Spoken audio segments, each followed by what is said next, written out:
Bitch. Wah, wah, wah.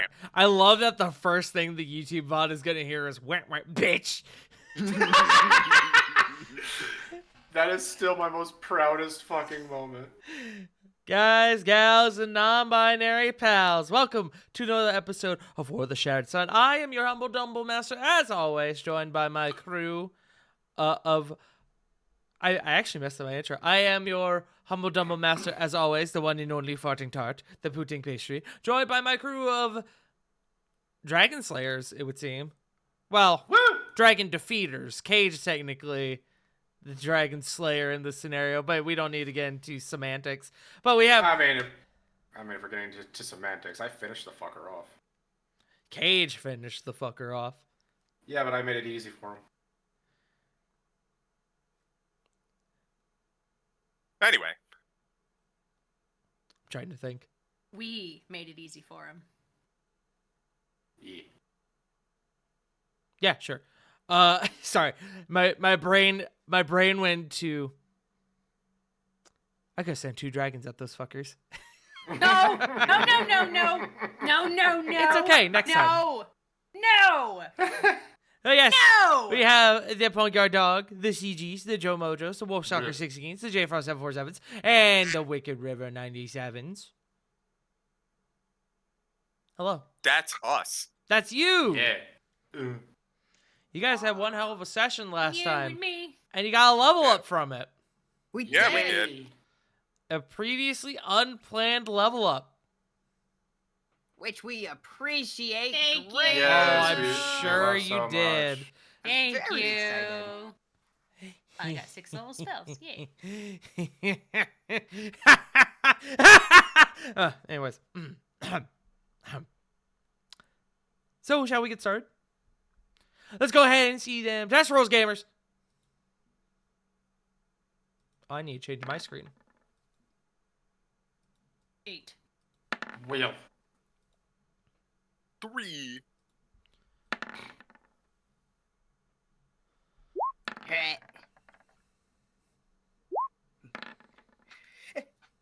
Nat 20. That's an inspiration. Let's fucking go. That would be a 2 for me. Hey, Dart, Yes. I need to pass that inspiration because I still have the one from last time. Okay. Who needs inspiration? Who's lacking? I am I- looking. I'm loading.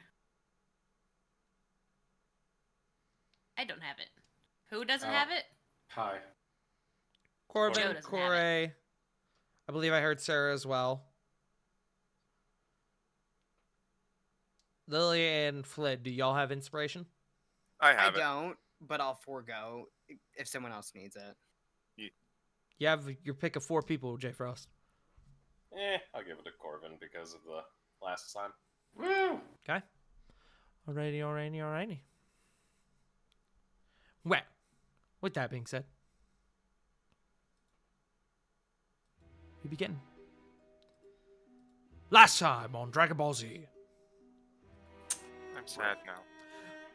So, last time, Exile Regalia found themselves within the Tartarus Forge, squaring off against Orc Blood Lord Skull's second in command, Bavor the Golden.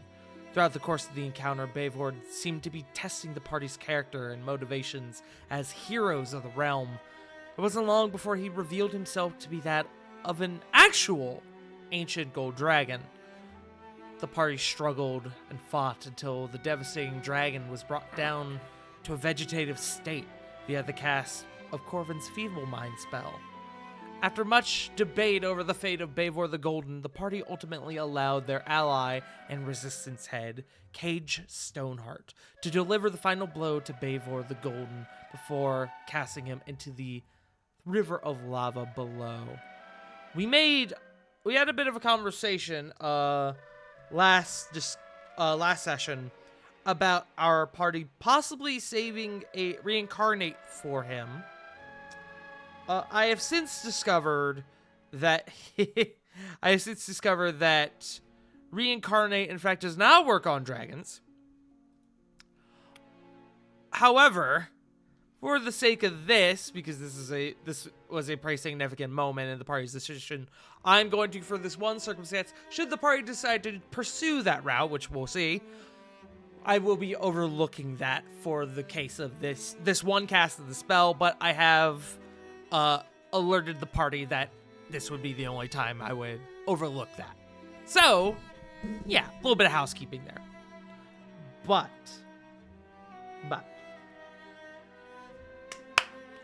you guys are, well, we find ourselves back where we left off, within the interior of the Tartarus Forge. Let me change our music just a little bit. Something a bit more, we'll do this. Yeah.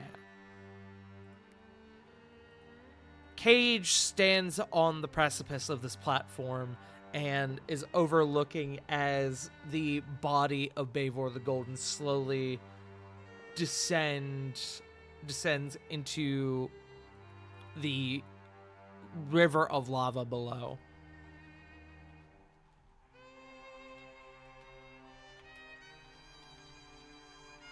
What do you guys do? I hope So- he finds what he's looking for in the next life.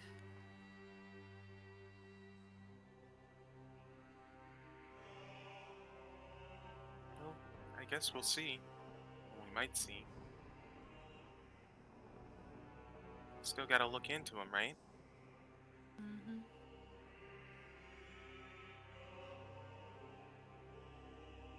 After a moment, Cage just, as the body disappears fully down below the lava, Cage sends a glob of spittle down and it immediately sizzles away in the lava. Right, prick. Alright, if you got anything to find around here, I suggest you do it now. We Okay. we can't stay around. Do I am wondering, like, now that we've taken care of Bavor, does this mean that you have reclaimed this, or are people gonna swarm in here and like, oh, what happened? Well, Mabel was Skull's second in command. It won't be long before someone realizes he's dead. So things are likely going to go in chaos. And, well, safe to say Skull isn't going to take this lying down. Well, luckily for us, we have a decent escape plan, as he uses Blind Shift to put them back in the Magnificent Mansion. Wait, no. Wait, no, not yet. Wait. Not yet. Not yet, not yet, not yet. No, we're yet. looking around. Yeah, Oh. we're searching. Y'all Well, didn't because see he- it, but the be- biggest smile just came, like the biggest because- shitty grin just crawled across my face. Like, yes, good. He does it as a flex. Says he can do that shit at will now. All right, Gale. Listen, I am much more emotionally available.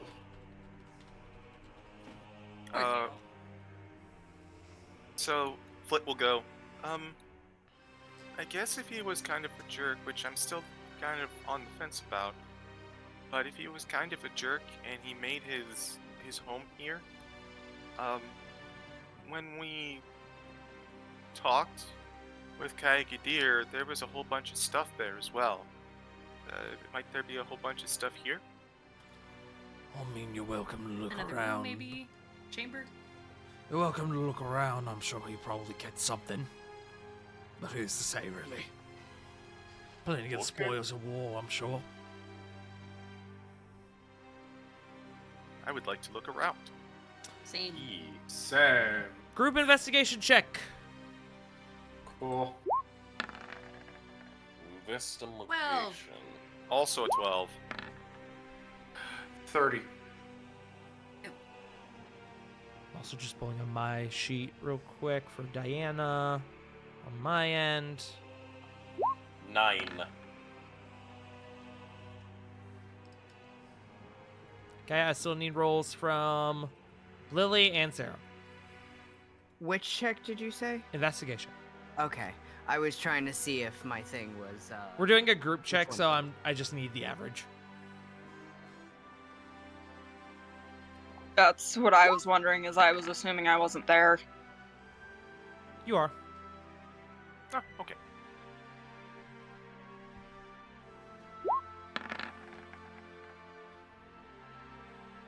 So 16. Yeah, I don't know why that's set to disadvantage, so we'll take the 16. Okay, so that I do believe beats a 12 average. Smile. You guys would find on closer to where y'all came into the chamber, there is sorry, not closer to where you came into the chamber. Over closer to where the stairs meet the top of this platform.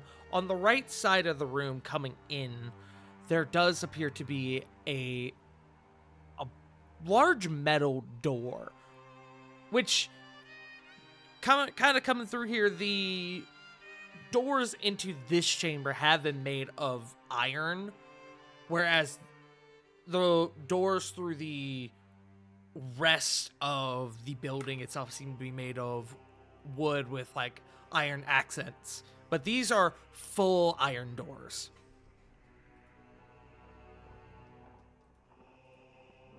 Ooh, that's intimidating and pretty big.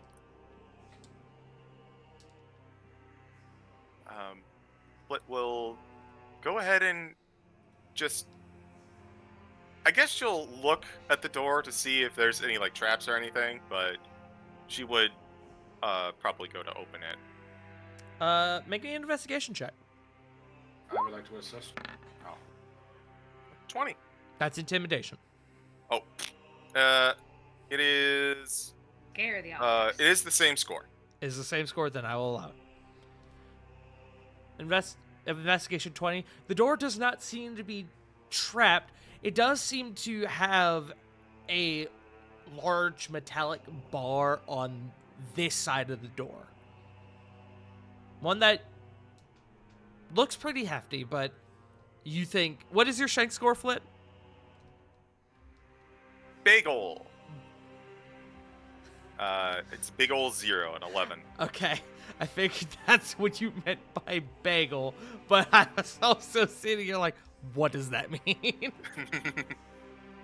Then it'd be heavy to you, but you could. I mean, all you need to do is take it out. You could do that. Drops it on the floor. It lets out this resounding clang that echoes throughout the chamber as it clatters onto the ground. And Cage kind of looking over towards you. If I remember correctly, that way leads to the armory. Oh. Ooh. If he's hiding anything, it's likely in there. Seems like a good place to look then. And Flit will open the door. As you open the door, it is a large chamber. There is rack upon rack of various weaponry. There's one, like, in the center of this room are tons, like dozens of racks holding shields, swords, great hammers, bows, pretty much every weapon you can imagine. Some even unfamiliar to you guys. And then along the walls, you see, again, similarly, racks plastered up, bolted into the walls, holding various weaponries. You guys have found Bavor's armory. Ooh. You guys find within the confines of Bavor's armory 411 normal weapons of varying quality and make. And when I say that, I mean, like, some are older than others, some are great hammers, some are mauls, some are axes, some are halberds. Various makes. 197 weapons of silver. Again, varying quality and make. 84 plus 1 weapons. 45 Ooh. plus 2 weapons. 13 plus 3 weapons. You said 35? Don't worry about writing it down. I'm gonna give it to y'all. Cool. a shatter spike, Ooh. A what? a hellfire longbow, Ooh. Neat. a serpent's fang, Mm-hmm. a rapier of life stealing, Oh. a blood axe, Ooh. a force breaker quarterstaff, Oh, that's cool. Ooh. and centered in its own like pedestal in a glass container in the center of the room, you find this. Hold on, there's actually a description for it. Give me 1 second. It appears to be a great sword. Upon taking the sword out from the case, its black scabbard is decorated with pieces of cut obsidian. When you unsheath the blade from the scabbard, the blade is black, but it shines like a piece of night sky filled with stars. The plaque or engraving on the case that holds the weapon says Black Razor. Whoa. But that. Mm-hmm. Flit, lick it. Mm-hmm. No. No. No? No. Oh. Above game, no. Thank you. Oh, fuck. That's Hmm. Oh. Hmm.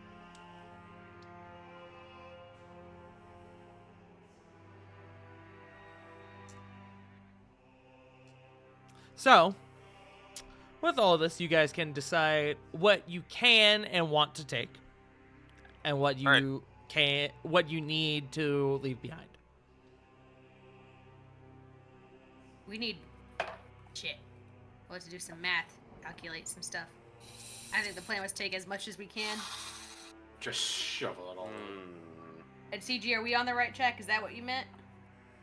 Like, Yeah, you and I are I'm on going the to same shovel brain in cell? as much as I can into the portable hole. Yes.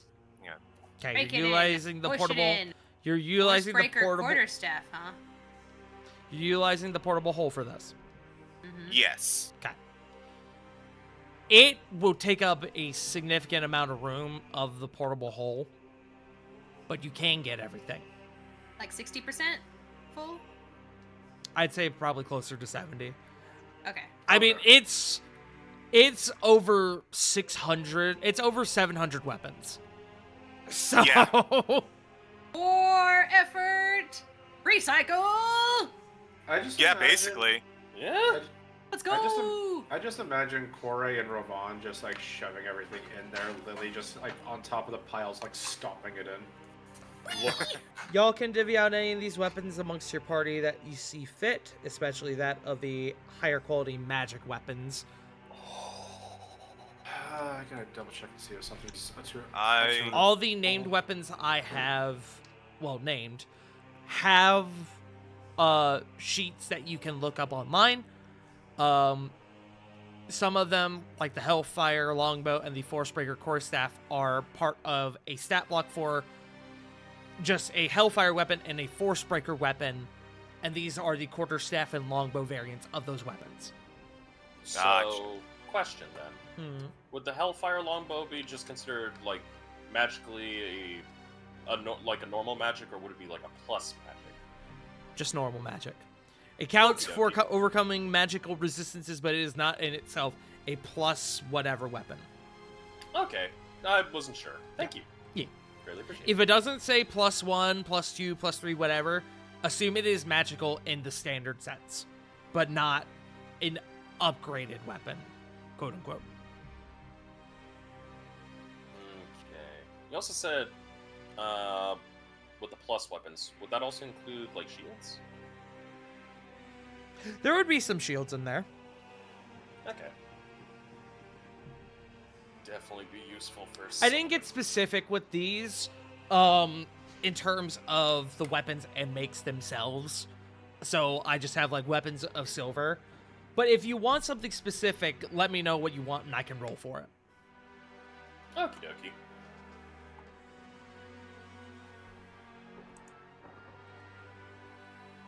Of course, this fucker would only have weapons.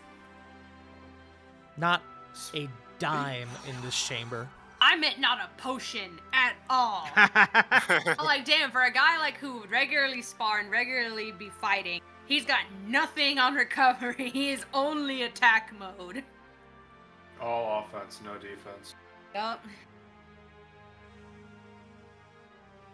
Hmm. I was like, how did he live so long? How?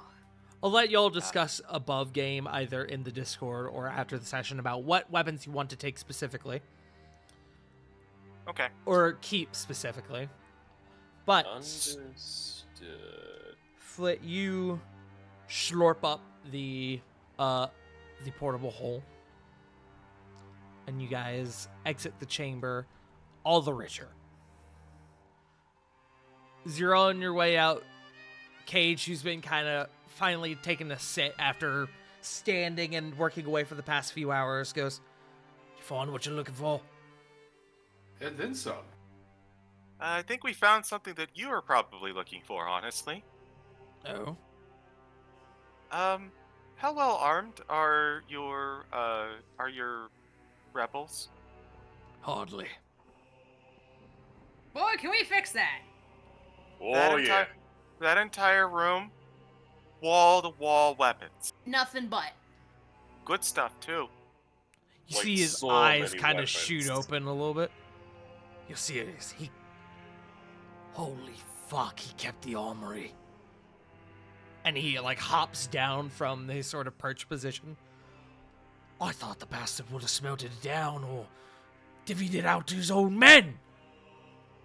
Perhaps he couldn't trust him. Maybe they were pretty stupid. Maybe he was selfish. Holy fuck. Do you, know what was in here? Like, in depth?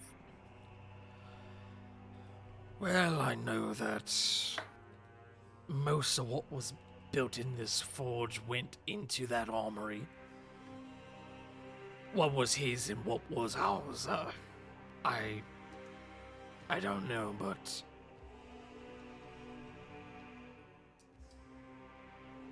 I couldn't tell you anything specific that was in there. Oh. But if there are weapons that my people can use, they'll have a proper fighting chance.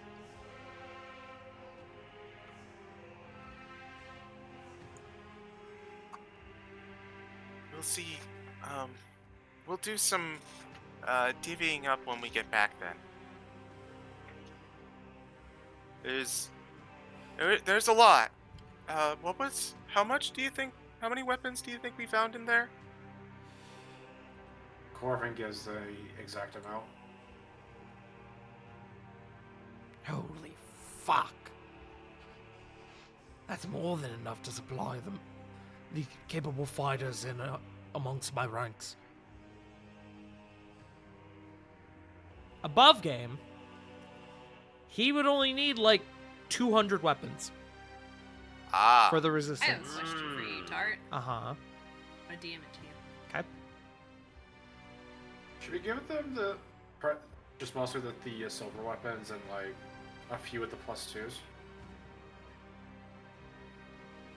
Silver would be pretty good. Because especially since it helps them get over like major resistances.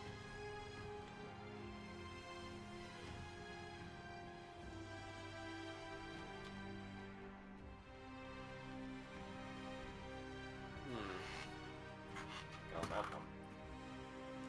It's up to y'all what you want to give. I mean, I figure we're gonna give them,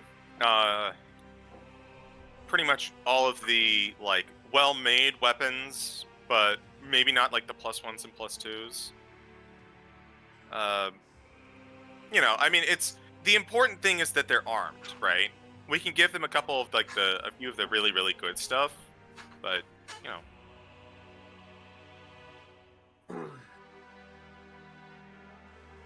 Also, I feel like Cage has dibs on at least one weapon. You know, yeah. Wait, what was Cage's main weapon that he lost? It was this gnarly looking short sword that he was carrying around. I have an idea for him. It's only fair considering he lost a really good-looking, gnarly weapon. Well, he also got a flame tongue dagger out of it. He did. Mm-hmm. Yeah, true. Y'all can give him something if you want. It's up to y'all.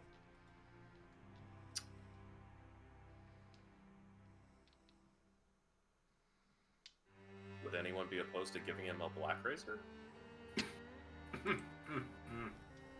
The DM sure wouldn't smile.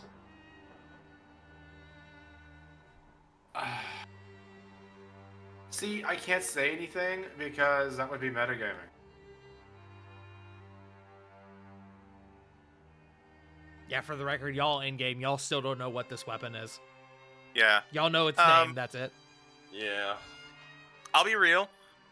Flit would probably start identifying stuff anyways, but not here. Okay. Okay. So we can figure it out when we get back. I have plenty of time to identify stuff. Understood. Lem, lem, lem, lem, lem. Yum, yum, yum, yum, yum. Yum, yum, yum, yum. Lem. Yum, yum, yum. Yum, yum, yum. Yum, yum, yum. Anyway.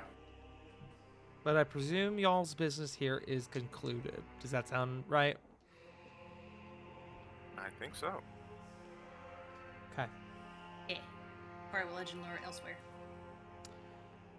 Upon leaving the confines of the Tartarus Forge and returning back to the mines that the Resistance has now called itself home, y'all do notice that there are significantly more people within the mines now than there were this morning when you left. Like, I'm talking like hundreds, maybe a couple thousand. Now you say people, like as in like of the opposing faction, or No. like as in workers? As in people Pages who people? who had been under the Resistance's care. Ah. Neutrals.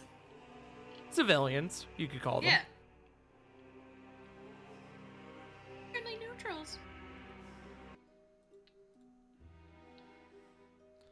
You'll also notice that the HQ, as you funnel your way back into it, is far more organized than how it was when y'all left. There, and the night before, there are now proper, like, defenses and battlements, or batterments, whatever the fucking word is. There's proper stations. There appears to be, like, this impromptu soup kitchen that's been kind of made, is dishing out food for those who are hungry, which is, as you can imagine, most of them. There's now a proper, like, training quarters. There's an armory, an impromptu armory, which I say impromptu not because I say impromptu in forms of build and contents, as y'all have noticed that there are very few, like, good, proper weapons around. A lot of them have been repurposed weapons picked up from enemy combatants.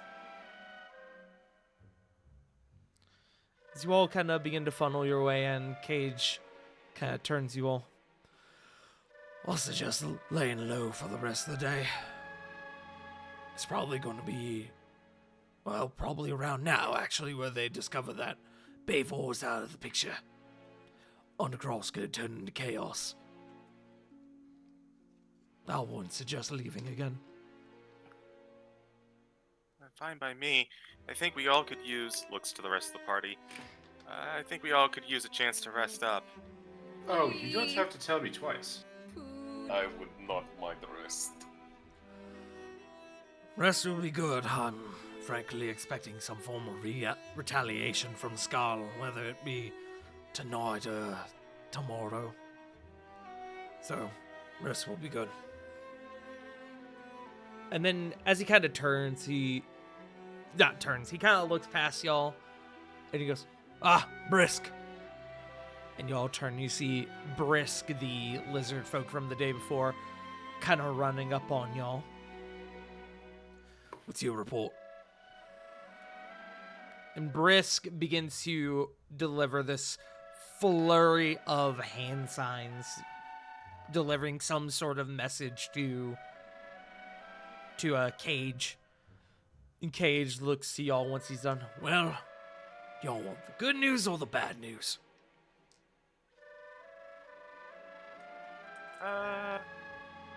Dad?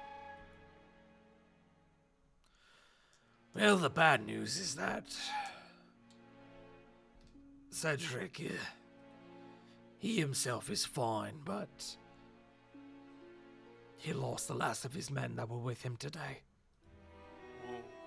Oh.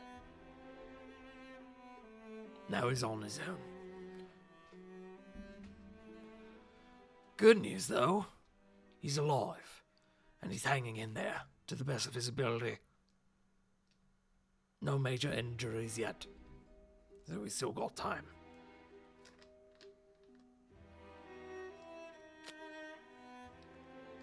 Thank you, Brisk. Let's- Go take care of yourself. As he sort of pats Brisk on the chest. Brisk kind of gives a thumbs up, and he kind of makes his own way away. Flit kind of closes her eyes. Want us to take our time. Want us to take our time. You don't need to rush in. Want us to take our time. Y'all Is there hear, a wall nearby? what's that? Is there a wall nearby? There's a cave wall. Or I just kind of stand near, or like lightly thud her head against it. Just people talk. There's the light thunking of Corey as she bonks her head lightly against the wall.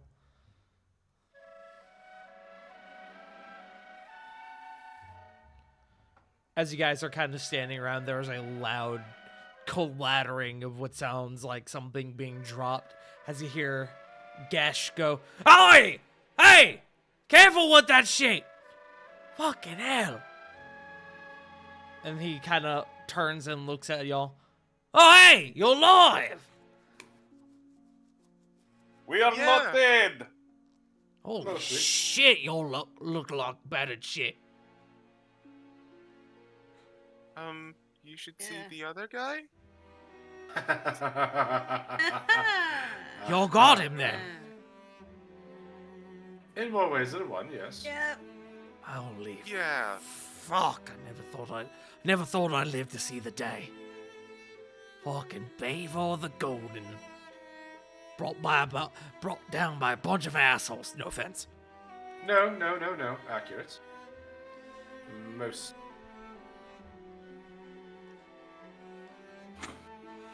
Well, if we weren't deep in the shit, I'd say it's time for a celebration, but we don't have that luxury, nor the alcohol. But- Says you. Pulls that alchemy jug.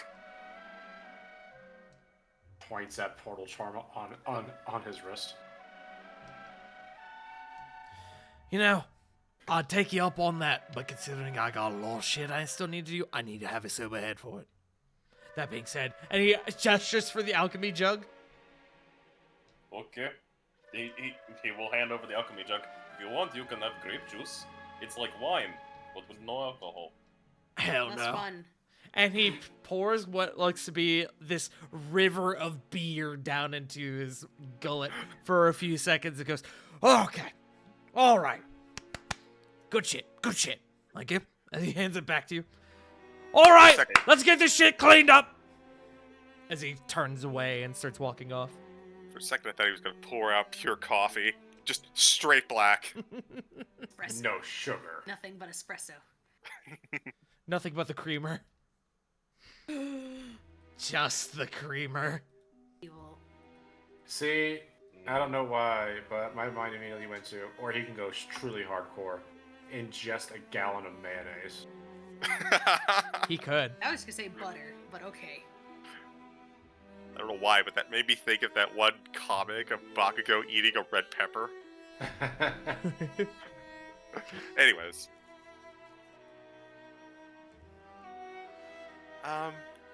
So I I guess the question is, now what? Well, We've got the rest of the evening. I suggest you all rest, but there's plenty around here to do if you catch yourself bored. I'm sure other people around here would appreciate a little bit of help, but I ain't gonna push it. You all have done plenty enough. If you need me, you can find me. Sounds good. He'll nod, Okay. and Cage will make his way off. So above game, this is a little bit of downtime technically. Y'all can help around if you want, or it sounds like y'all have some stuff you want to handle on y'all's end.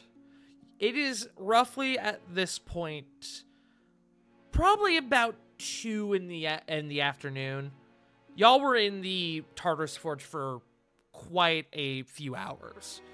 So, but the day still is somewhat fresh.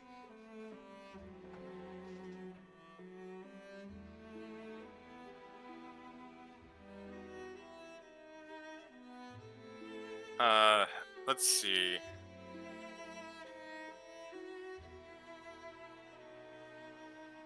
So, Flut has a couple things that she would like to do, but I believe there's one in particular that we should just get out of the way and knock off the bat. What? And Flut's gonna look to Corey. Ah. Somewhere secure, please.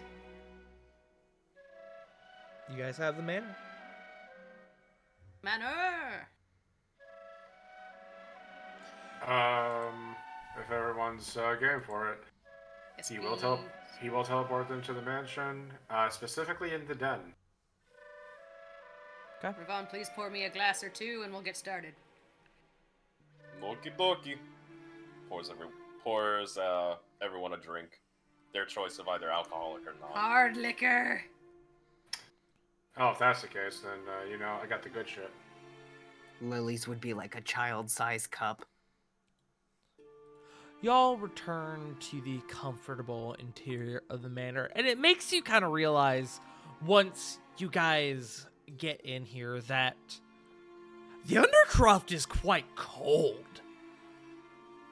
It's not noticeable until you enter the warm interior of the manor, and then a few of you kind of shiver a little bit, like, oh fuck, it's chilly out there, it's brisk. And Oh, it's that Go ahead. it's that creeping cold that you don't notice until Yes. your bones start to reduce by 5 degrees. Yeah. Cries. Look, this is what happens when you live underground. In a mine. Yeah. But the interior of the manor is comforting. You guys kind of begin to flop on various couches and chairs. Drinks find their way into your hands. We legend lore laying down and like looking at the ceiling like a group projector. So the funny thing is, if you actually do look up at the ceiling, Corey would probably like it that there are like stars on the sky. I would on love the, that. on the- Corey would. on the ceiling. Absolutely. We both would. God. Oh, I've got something to Do add not to drink this. Corey's hair. I got something to add to this. Corey, when you cast the legend lore spell, it begins to project on the ceiling like a movie from your like originating from your gem of the Rune Delver, Nice. Perfect. like a lens. I guess for my own sake, Corey found like the biggest comfy chair that he could. Like not a really easy chair, but more like just like very like stylish, just like cushion. Uh-huh. Just slumps on in and just leans on back. I'm sorry. This thought just popped in my head, and I have to laugh at this. Do we just randomly hear, your Bluetooth device is now connected? Bitch. Huh, I didn't program that. What's programming? Don't worry about it. Just Blue, watch the Kaya show. Gadir, do you have stuff to tell me? Should I have gotten a manual? Kaya with Gadir this? had Wi-Fi. What's the Motherfucker was on a different password? level. Wait, is Kaya Gadir Google? Y'all have figured it out. I'm Did so I get proud of you. sponsored by? Did I get sponsored by the Google God? Sponsored? No, Google doesn't sponsor anyone. Yeah. However, you did get sponsored by DuckDuckGo. Google sponsors capitalism. Anyways, You'll break I don't Corey's even know heart. DuckDuckGo is a web, a browser anymore. But anyways, It's a search engine. or a search engine is what I meant. You're But, Corey, I presume you would like to cast Legend Lore to learn what you can about Bavor the Golden. After chugging one of her cups of liquor, yes. Okay, what kind of you said you're having the hard stuff? Rum. Rum. Okay. Nice, nice, huge. Alrighty. Allow me to set the tone for this.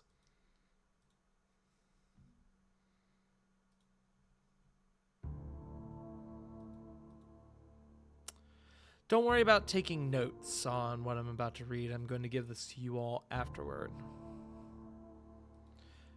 Corey, you channel once again that energy, that inner power to channel your essence of the Rune Delver. And you cast Legend Lore. Very similarly to the several times that you have cast the spell and your friends have cast the spell, you begin to see, almost from an outward perspective, the life and events, or at least the major ones, of Bavor the Golden. Having been hatched from Bavorak the Great Worm 1,147 years ago in the midst of the Third Age, the Age of Roses, Bavor grew around the prestige of his Krush Daraki mother. He desired to see the world of man with his own eyes. He took to the form of a golden dragonborn and integrated himself as a member of society, consulting with history books and stories of heroes of old. He became inspired to become one himself and surround himself with others of the same ambition. He took up a halberd to mimic his favorite hero from the stories he read, a half-elf warrior known as Asher Serpentwind, the same who had led a group of heroes to defeat the Dark Walker, Xandarius Kane in the First Age, the Great Eon. He picked up any job, no matter how small, anything to help those in need. It wasn't long before Bavor became that of a local legend amongst the lower class. He became recognized by a group of 4 adventurers known as the Dawnblades, as well as their leader, an Aasimar ranger named Kazan Tunaroth. Bavor joined their ranks, and the group of them took on bigger and greater jobs, defeating devils, monstrosities, and the most vile of man. This continued for years, and as their renown grew, so did their ambitions. Bavor was content with helping those around him, but he would come to realize that Kazan's virtuous and kind heart had been twisted by a desire for greed and power. But it was already too late, as Kazan, the man he once idolized, purposefully angered an ancient white dragon named Gatharax, stealing part of his hoard and blaming it on a nearby city named Othric's Cove. There were no survivors, as the city guard and the Dawnblades were dwarfed in comparison to this immense foe. Bavor, bearing the weight of his lineage, did the only thing he could, utilizing his true form and committing the cardinal sin of dragonkind, slaying one of your own. This event became known as the Othrix Incident. Kazan, realizing that the battle was lost, escaped a frozen fate and sought to collect the riches of Gatharax's hoard. Bavor followed, and demanded an explanation as to Kazan's actions. But he found no answer, as Kazan had become a madman driven by corruption. Kazan raised his blade to Bavor, his last mistake. Bavor slew Kazan with but a single strike, justice for the 30,000 who had perished. But Kazan was not the only one driven mad that day. Bavor's resolve had broken. He blamed himself, cried that he could have prevented it if he had known Kazan's intentions. What is a hero if they too are driven driven to evil by the desires of man? A question that Bavor contemplated for centuries. One by one, he would slay would-be heroes in the name of some greater cause, committing sin after sin in the hope of drawing out the true power of those whose mettle would be tested. No one ever amounted to the greatness he sought. He watched closely as the Vanihir Guard brought about an end to the Zendarian war and acknowledged their strength. Perhaps aligning himself with Skull would bring him to test them once and for all. The Vanihir Guard would not be the ones to face him, however, as the trials and accomplishments of Exilia Regalia would become increasingly known to him. He would prepare and wait, knowing that one day their paths would cross. Perhaps they could silence the monster that he had become.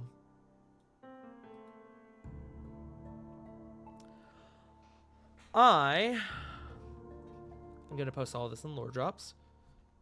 Congrats, y'all. Y'all have met Dragon Stain. Ah, I must yeah. say, I love it. I mean, it makes sense. Man,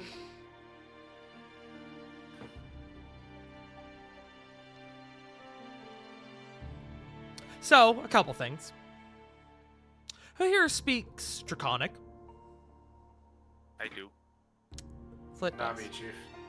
You do comprehend languages, that's it. You won't need it for this. Okay. Flit.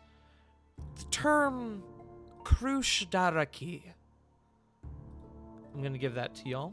Give me one moment. I'm going to point out a few individual things about all this information y'all just got. Krushdaraki. Flit, you can hear the draconic origins of this term, this phrase, but you, even with your knowledge of draconic, you're not entirely sure what it means, what it stands for.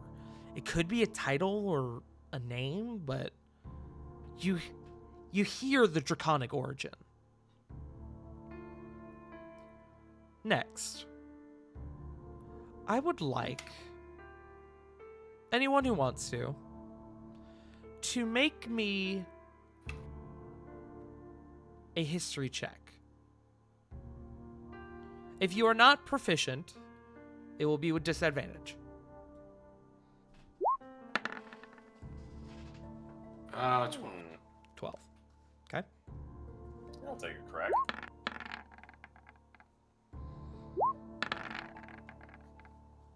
That would be a whole 3. Okay. 6. EP. EP. 13. 13.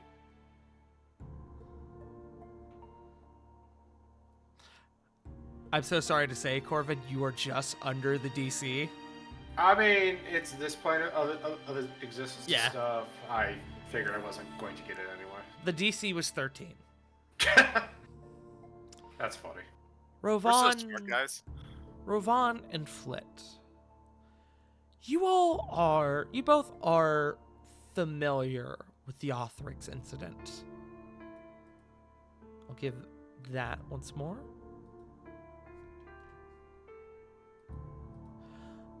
The Othrix incident was an event that occurred in the Age of Roses where an ancient white dragon known as Gathrax laid waste to the coastal city of Othrix Cove in Devlar, the nation of Devlar. The destruction only became increased when Gathrax was attacked by and eventually killed by an ancient gold dragon of unknown name and origin. The ongoing battle between the two dragons resulted in the complete destruction of Othrix Cove and the surrounding coast, creating what is now known as the Salt Coast.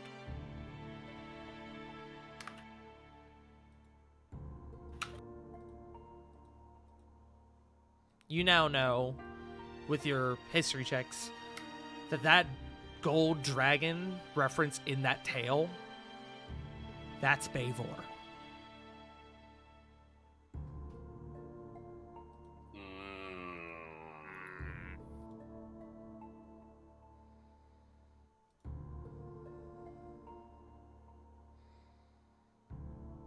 Battle that led to the creation of the Salt Coast. That was Bavor.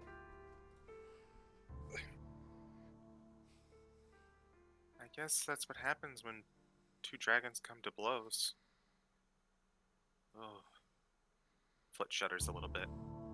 Anyone remotely familiar with the Salt Coast, or with Devar, I should say, as a whole, which I don't think would be very many of you, admittedly. You may have heard of the Salt Coast. The Salt Coast is it's a beach now, but the sands are charcoal black, and there are large mounds of almost like crystallized glass, but it's cold like ice, but it doesn't melt.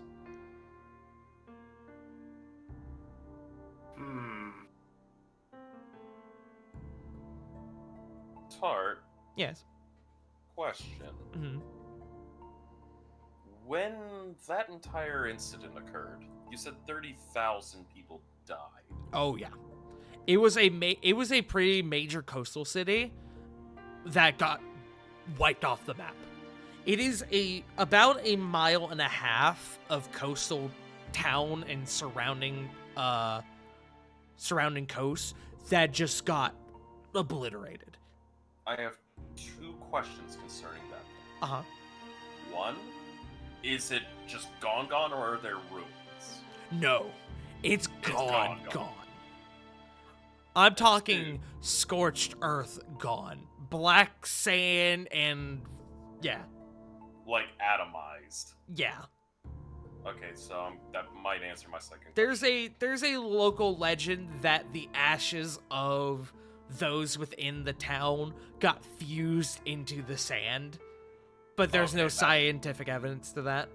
Okay, that answers my second question, because I was about to say, were all the bodies like annihilated, or did they get preserved? What Like, bodies smile? Yeah, that answers that question. So, hey Tart, Uh-huh. this is mostly just a silly question for curiosity's sake.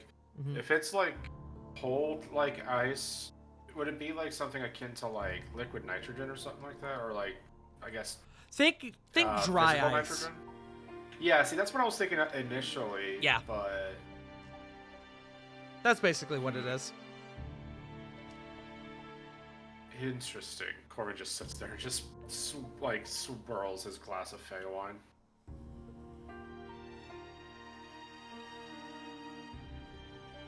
So after we all just kind of come out, that Flit's kind of quiet.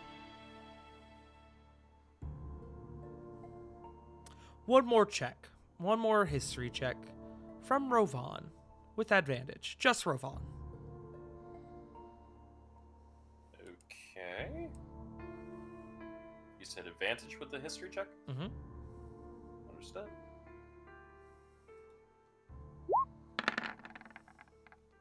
That's a 24.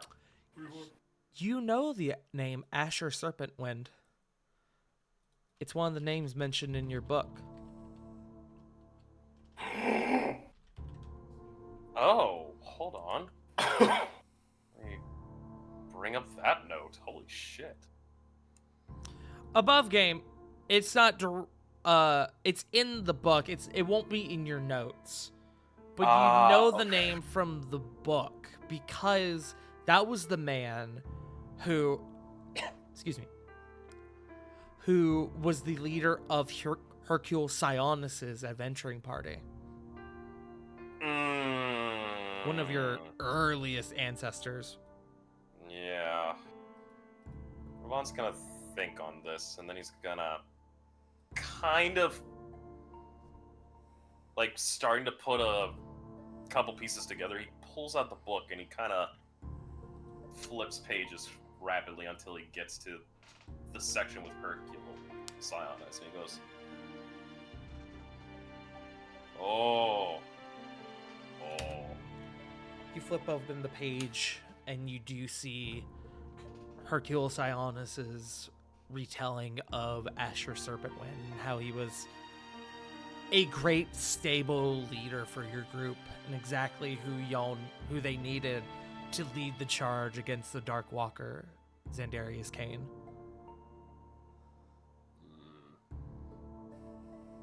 He'll read that part out loud.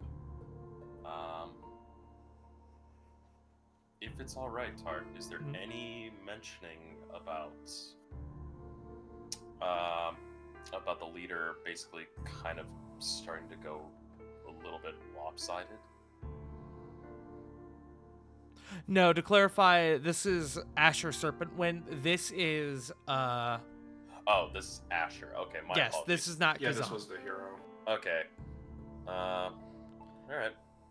Would the only thing I just would mentioned see- that because Asher Serpentwind was Bavor's favorite hero, and basically his influence for becoming a hero.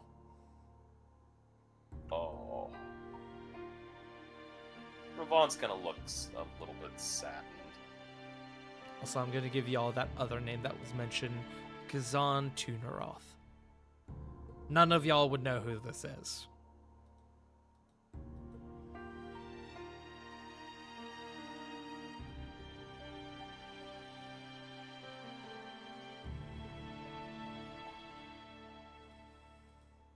Yeah. You guys have this plethora of information now. I trust that you can make a decision based on it. And if you have any questions for me regarding it, please feel free to ask now or later. Now would be more ideal, though. I'm gonna say Corvin would actually turn towards Flit.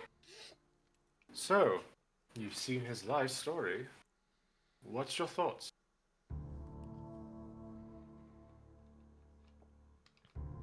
What size?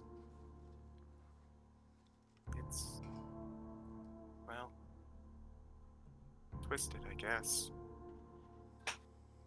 I feel like he was gonna just keep on going, no matter what. Even if he did find someone, he would keep looking to find the next someone, and the next, and the next. And the bodies would be left in his wake. Flit. A weird cycle of hate, but also self-hate. Flit, make me an insight check. Just Flit. 15. This feels oddly like some form of atonement for Bavor. Finding a group of heroes worthy enough and strong enough to see to his end.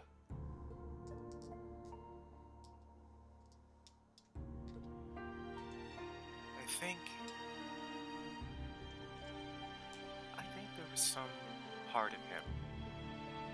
Loud, subtle, I don't know.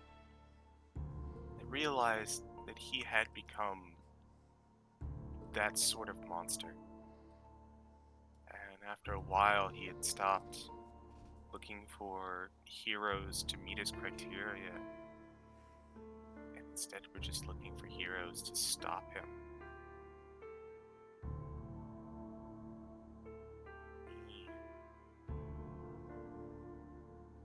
Anything, this is what he was probably looking for. What takes out the dragon fang she was thinking about. He just casually tosses it on the table.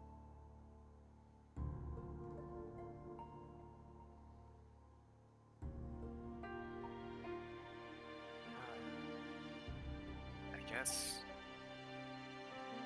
way the past for us? She says dryly, with a definite loaded look in her eye.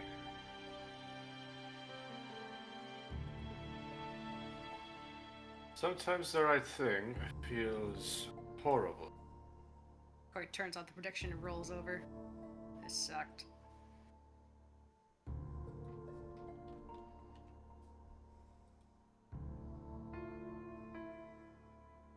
You were right, Corvin. It wasn't something that he deserved.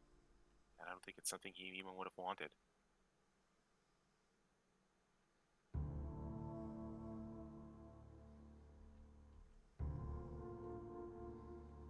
I'm just not very giving in the redemption department, to be fair.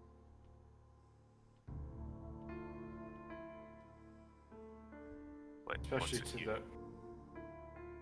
but looks at you but doesn't say anything.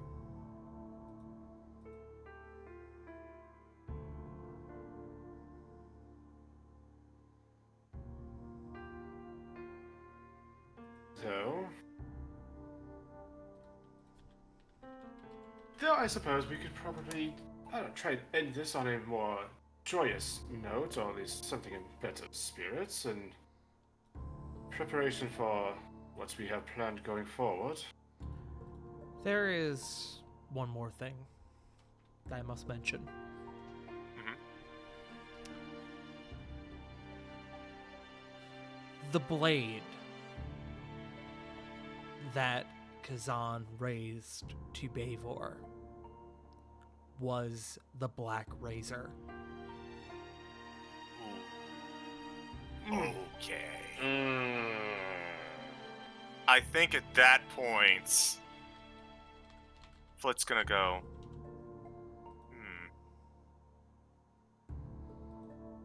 And she's going to open up the portable hole, and she is going to fish out Black Razor for identification.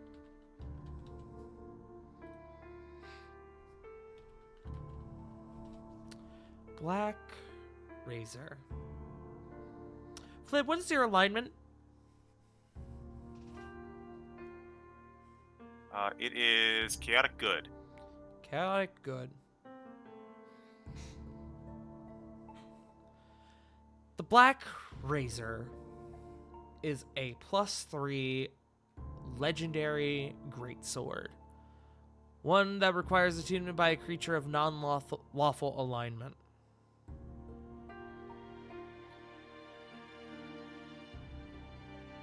You gain a +3 bonus to attack and damage rolls made with this magic weapon. It has the following additional properties. Devour Soul. When you use it to reduce a creature to 0 hit points, the sword slays the creature and devours its soul, unless it is a construct or an undead. A creature whose soul has been devoured by Black Razor can be restored to life only by a wish spell. When it devours a soul, Black Razor grants you temporary hit points equal to the slain creature's hit point maximum. These hit points fade after 24 hours. As long as these hit points last and you keep Black Razor in your hand, you have advantage on attack rolls, saving throws, and ability checks. If you hit an undead with this weapon, you take 1d10 necrotic damage, and the target regains 1d10 hit points. If this necrotic damage reduces you to 0 hit points, Black Razor devours your soul. Soul Hunter. Well, I must sneeze. Bless you. Pink elephant. Pink elephants on Bless parade. you. While you hold this weapon, you are aware of the presence of tiny or larger creatures within 60 feet of you that aren't constructs or undead. You also can't be charmed or frightened. Black Razor can cast the haste spell on you once per day. It decides when to cast the spell and maintains concentration on it so that you don't have to. Sentience. Black Razor is a sentient, chaotic neutral weapon with an intelligence of 17, a wisdom of 10, and a charisma of 19. It has hearing and dark vision out to a range of 120 feet. The weapon can speak, read, and understand common, and can communicate with its wielder telepathically. The voice is deep and echoing. While you are attuned to it, Black Razor understands every language you know. personality. Black Razor speaks with an imperious tone, as though accustomed to being obeyed. The sword's purpose is to consume souls. It doesn't care whose soul it eats, including the wielders. The sword believes all that matters and energy sprang from a void of negative energy and will one day return to it. Black Razor is meant to hurry that process along. Despite its nihilism, Black Razor feels a strange kinship to Wave and Whelm, two other weapons locked away. We'll ignore that. It wants the three weapons to be reunited again and wielded together in combat, even though it violently disagrees with Whelm and Wave and finds Wave tedious. Black Razor's hunger for souls must be regularly fed. If the sword goes 3 or more days without consuming a soul, a conflict between it and its wielder occurs at the next sunset.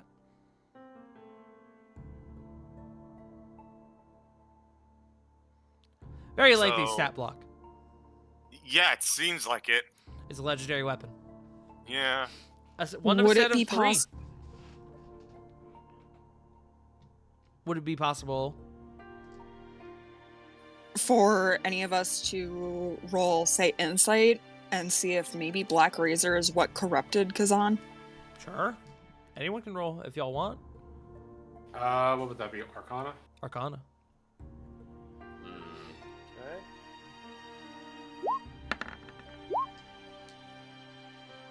Okay. That's natural 20 for a 34.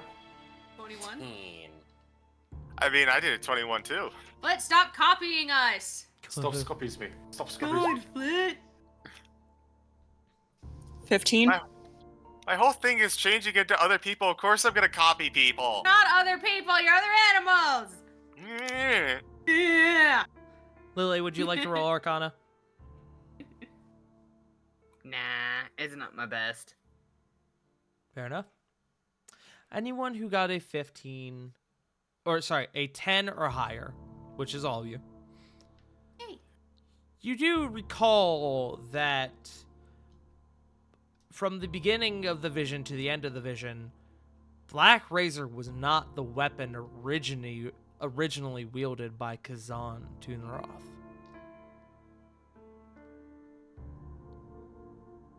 It was, however, the weapon he wielded when the Othrix incident took place.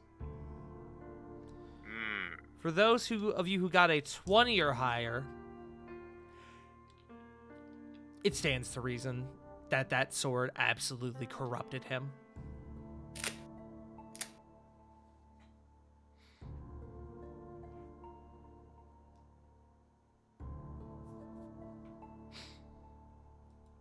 So, Flit, looking down at the sword, is what caused it. The whole thing. It's what was responsible for Bavor becoming what it was. It's responsible for Othrix being wiped off the map. So I assume that we are all in agreement of locking this away somewhere safe to where no one can obtain it.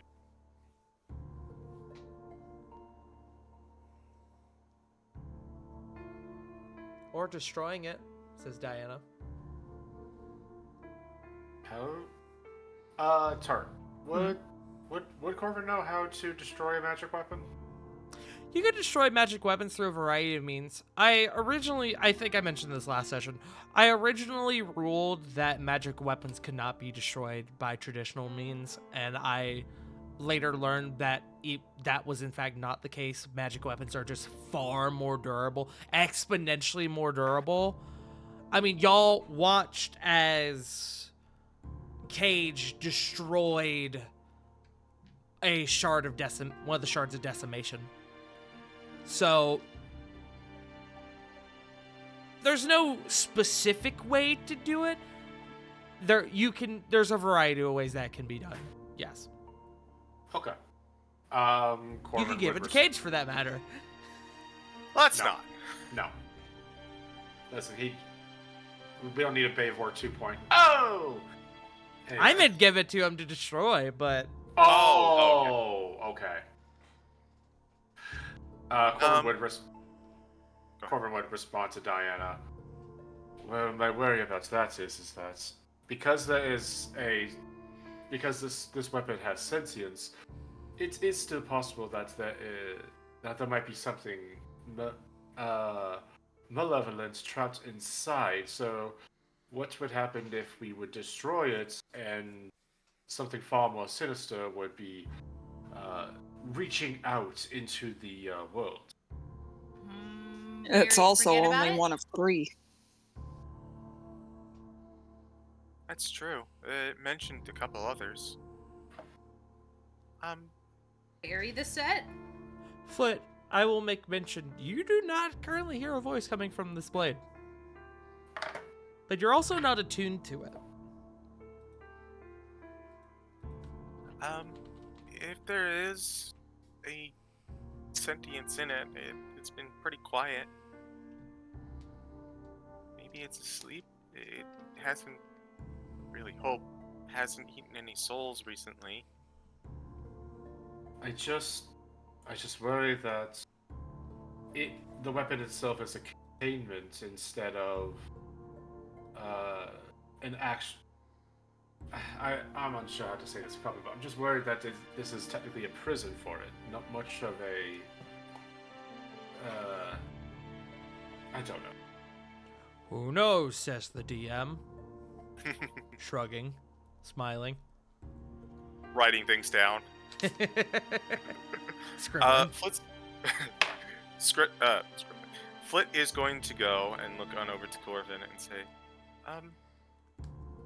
I think this is something that we need to talk about at some point, but it's asleep right now, at least, or maybe even not here at all, and it's not going to do anything unless anyone, picks it up and attunes to it. Maybe we just leave it for now. Revisit when there's not gestures to the door. A war and Cedric in danger, and just something we can take our time with. Yeah, for now we can put it in the portable hole and put that in the to-do list. As Flit puts, unless anyone has anything else, Flit is going to put Black Razor back in the portable hole. Y'all could perhaps look at your other weapons that you've obtained if you wish. That was, in fact, what I was about to do. Thank you. Yes. So Flit is just going to go through most of them, like one by one, just above game. But she is going to go probably in reverse order since we started with Black Razor. So next would be the Forcebreaker Quarterstaff. A Forcebreaker weapon in this circumstance, a Forcebreaker Quarterstaff, is a +2 in this circumstance Quarterstaff that is crafted to destroy structures made of force, such as those created by Force Cage or Wall of Force. Striking a large or smaller structure of magical force with this weapon automatically shatters that structure. If the target is a huge or larger structure of force, the weapon shatters a 20-foot cube portion of it.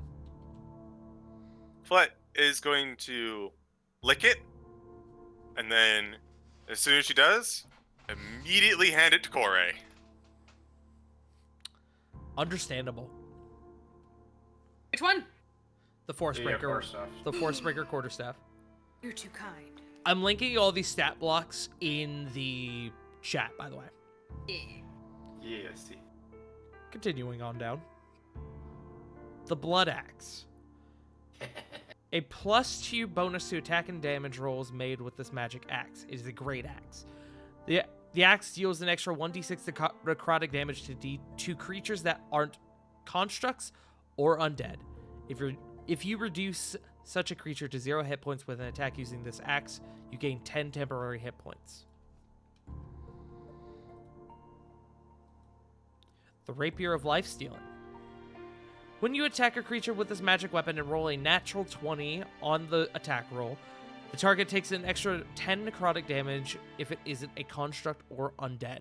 You also gain 10 temporary hit points. This is specifically a rapier. Lily stares intently. As Flit is holding it in their hands, like, would you like? Absolutely. Okay. This does require attunement, and she's gonna hand it on over to Lily. It does require attunement. Oh, I know.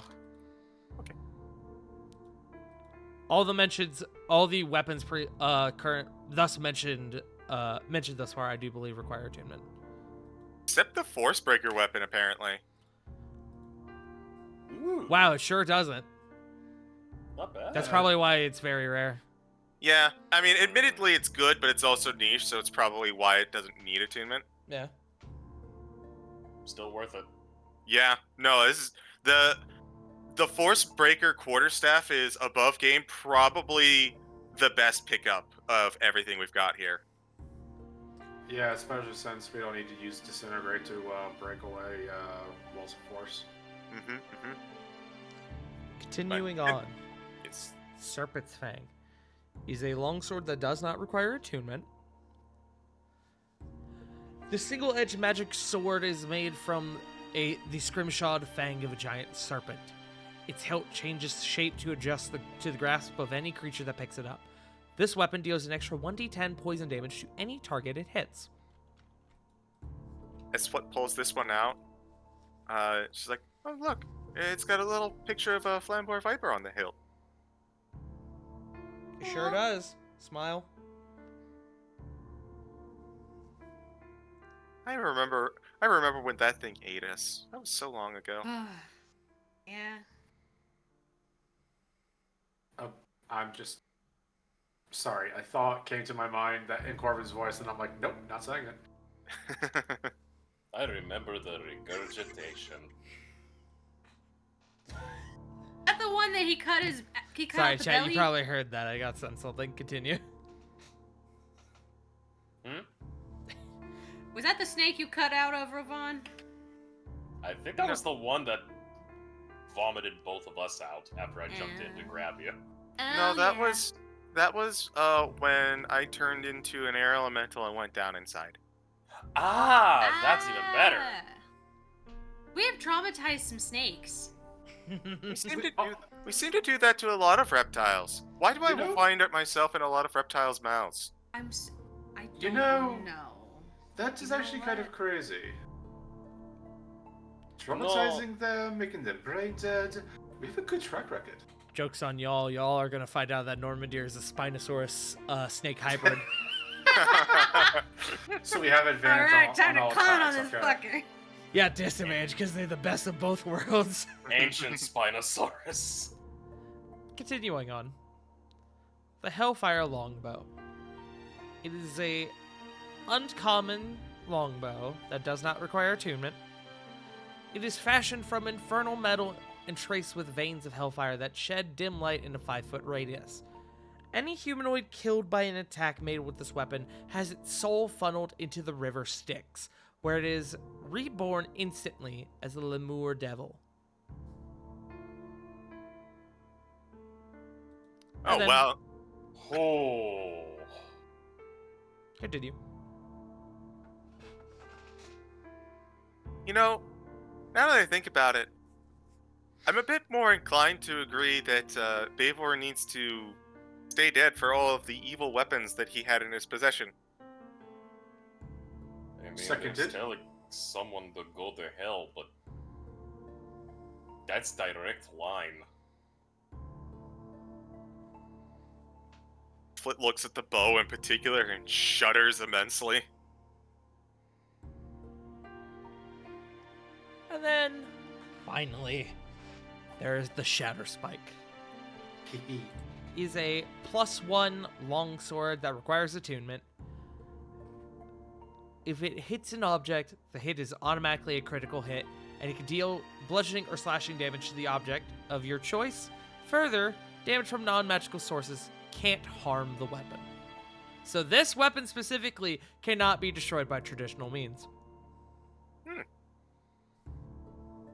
Flit kind of looks at Shatterspike and goes, you know, actually, this might be useful for us coming up. Having something to deal with, like, big walls or, impressive gates. Of course, someone would have to use it, so... yeah. It does require attunement. You don't need to attune to it, but it won't be as good, obviously. Yeah. But that is the collection of magical weapons you guys have collected. So, what do we want to do with all this stuff? Obviously, we know that Black Razor is getting put in the timeout corner and probably not going to see the light of day, but... what about everything else? Is anything... we got the rapier for Lily. Does anyone else want anything in particular? Unfortunately, nothing really fits my suitable skill set. If it's alright with everyone, I would not mind the bow. Gwent's. Slow turn. What? I'm a paladin. I literally I tell my enemies go to hell. There's a difference between telling someone and then actually doing it to them. I mean, yes? We just Okay. reserve that punishment for the highest of offenders. Okay. Flit's gonna stand up and is going to walk on over and look very much in Ravon's face. Ravon, What? I'm going to point to Sarah. Now imagine if I was just a passerby and Sarah had that. Okay. That's Counterpoint. oddly specific. Counterpoint. You're just like- salty because you've jumped in front of my shot one too many times. Oh, I'm sorry. Was I not just in the way somehow and you happened to look at me? I wasn't Shut even up. me at that one of those Flit. times. Who did think it was someone else? Ravon's actually gonna put a very firm grip on both Flit and Sarah's shoulders and go, okay. Counterpoint. Looks to Flit. When have you ever seen me use a bow?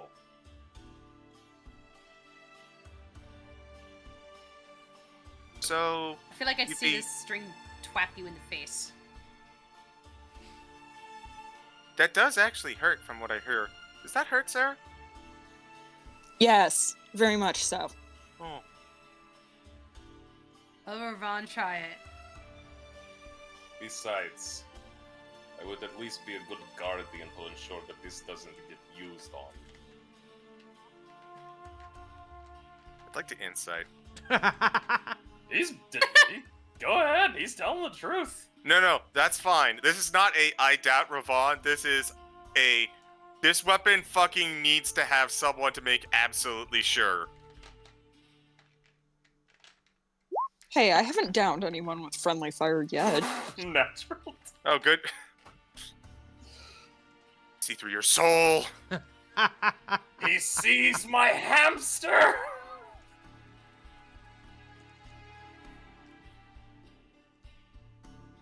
I leave it to your judgment.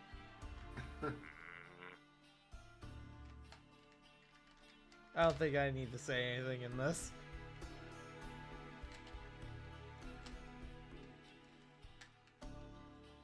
So, Flint. I mean, anyone else could jump in. By the way, it doesn't like if anyone else has a pony in this race, but Flint will go. I trust your intentions. I'm still not sure this is a good idea, but okay. Think of it this way, Flit. At least it's him and not me. But that's not the... My concern is the fact that, it could spawn more entities of absolute evil. Yeah, and first of all, Good point, Sarah. Second of all, aren't we currently in a lot of fights with people who do mind control? Mm-hmm. Isn't mind control a big thing for us? Yeah. I mean, not me personally. I mean, that's kind of cheating. Slow turns to Corbin. What? Have you ever seen me use any form of magic that would mess with somebody's mind to be put under my control? No, Little- I No, go ahead. I'll let you go first. Actually. no, I don't think that's what. I don't think that's what I was saying, Corbin. I was saying that we deal with a lot of mind control. Heck, we came out from a couple of us permanently mind controlled in the future. Which is why I stay away from it. It's just a cheap and easy way of getting people to do what you want. I'm sorry, Raban. I can't. Not when we've got the Shard of Decimation and whatever Elrock has cooked up for us. It might be more dangerous in your hands than just leaving it on the shelf. I understand. I was just going to put it back into the keep when we get back to Dragon's Reach. Oh, I thought that's fine. Like that was. I thought you were gonna, hold it and keep it on your person. Oh, okay. No. Do not let me, hence why I said, when is the last time you seen me use bow? Oh. To be fair to Flit, Ravon, with what currently is going on with you, we may have felt like you were going to a very extreme method of dealing with your current issues. Kind of raises an eyebrow, but then goes, "Oh, that thing. Okay, Yes. no, I understand that. I thought you meant something else." No, we're just making sure that you're still you at the end of the day. Well, of course I am me. He kind of just pulls his the breast piece of his armor over and just kind of starts poking his chest and he goes, "It is 100% grade Goliath meat." Uses face at the pop right next to him, pats his cheek, pops back to his chair.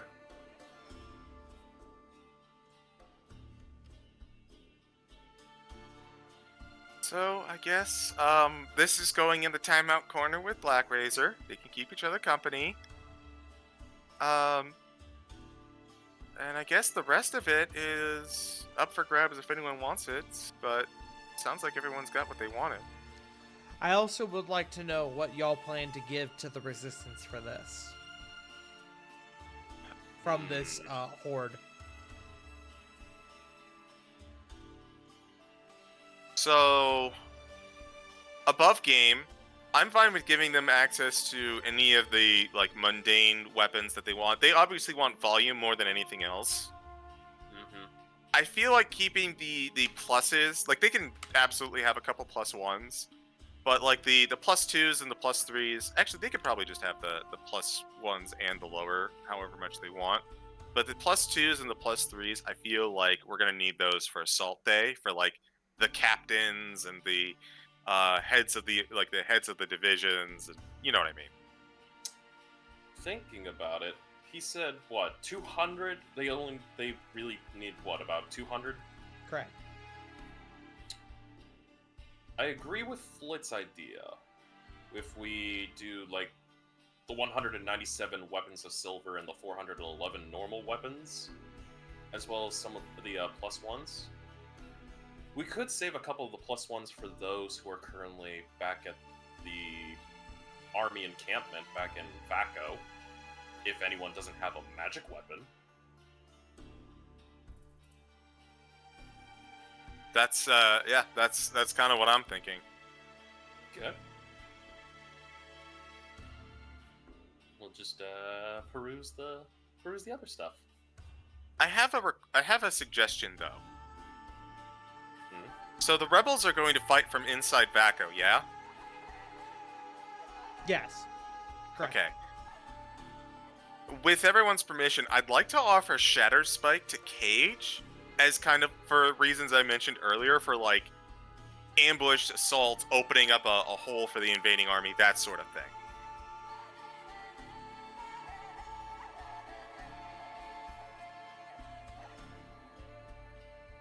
Not hearing a no. No, that sounds pretty good. Yeah, Shatter Spike is amazing. I really like Shatter Spike. I think that's a great weapon. Mm-hmm. Yeah, it's why I gave it to Robert as his uncommon. So it sounds like Shatter Spike to Cage, access to the weapons of Silver, and the +1 weapons if they so chose. And then the other, like, the +2s and +3s we'll bring back with us. Hellfire Longbow and the Black Razor are going in the timeout corner.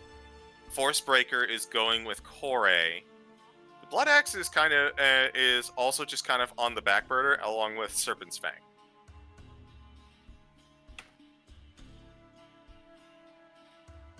So I think, unless anyone has any other requests, I think we're good on that front.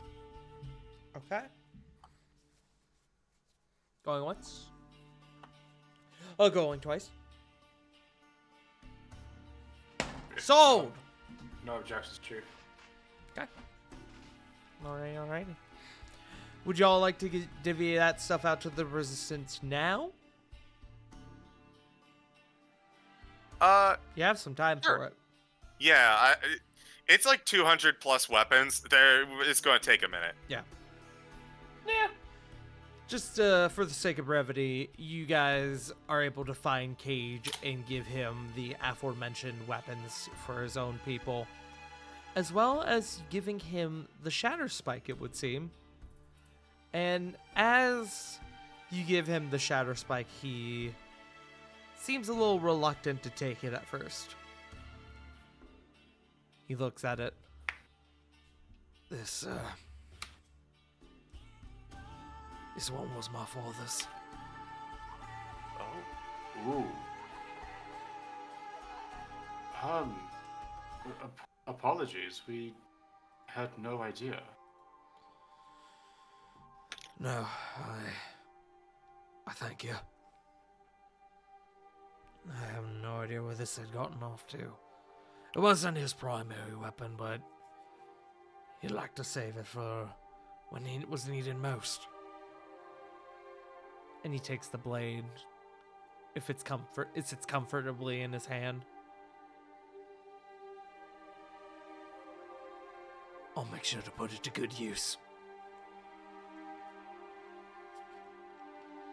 I thank you. In a way, your father will be able to help liberate Falco. Damn right.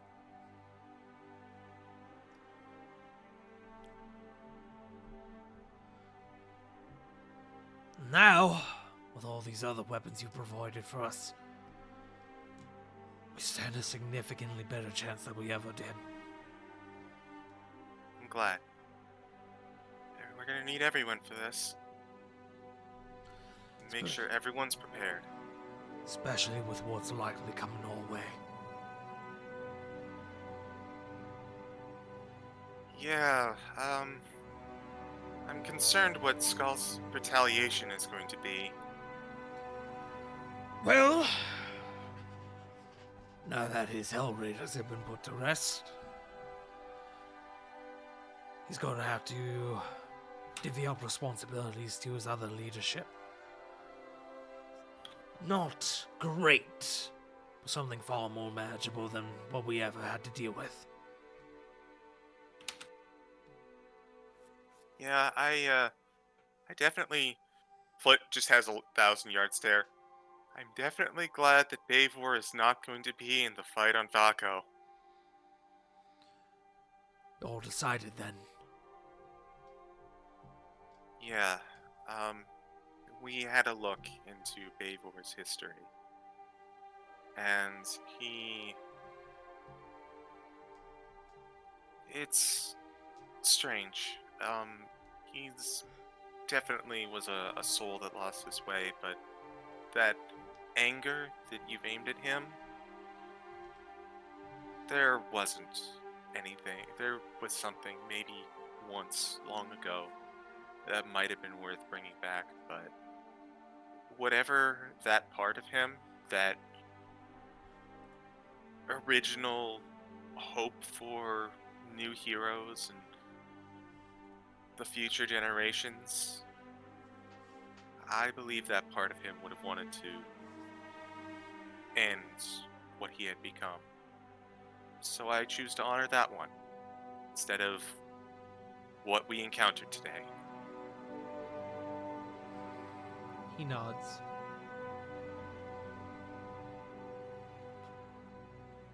I respect you at least tried to see the good in him. Thank you for at least letting me have the chance to look. He nods. We can, I believe, comfortably wrap that scene. Any other business for the rest of the day and the evening, gamers? Anything y'all want to do separately, I should say, individually? Or as a group? Thank Diana profusely and snuggle and sleep. I think everyone kind of is needing potions at some point. Yeah? Lily doesn't have any and greatly regrets it. Uh-huh. Where are you going to What? get those? Could always ask around and see if anyone has any to spare. You're welcome Hey, to what? ask. Meh. Lily would like to try and acquire some potions. I was gonna say if you want them, Lily, I got 2 basic healing ones. If you want to spare just one, that way Lily at least has something just in case. Well, the fact that you're in the front more than Corbin does, he would probably insist on you taking both. Hold on. Because Lily's in the front. You're in the front too a lot, Punk. Oh, sorry. I thought you were talking to me. No, Punk's in the front a lot too. You get wailed Yeah. on. Yeah, I mean, you also go into the front. forcibly. Not on purpose. Why do I want to trade you your basic ones for my Supreme because you've kept the heat off of Diana a lot, Joe? If that's the case, it's just gonna go back to Lily anyway. Lily, take this. Can I have one of your basic ones, Corvin? Hands them both over. Mutual exchange. Best of friends. While we're on the subject, Flit looks on over to Sarah. How are you for healing potions? Are you Give me good? 1 second, I'm checking.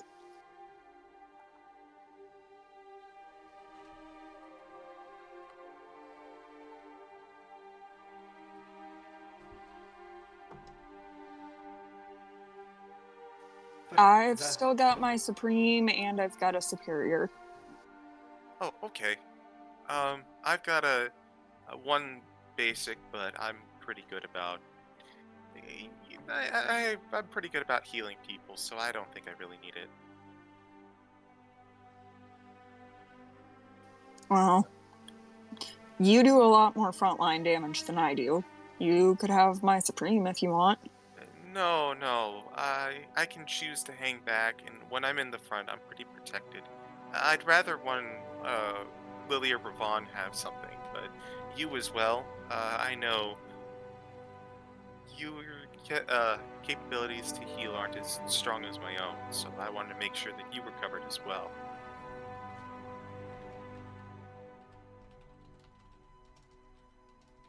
as we all bond over our mutual appreciation of front line and back line.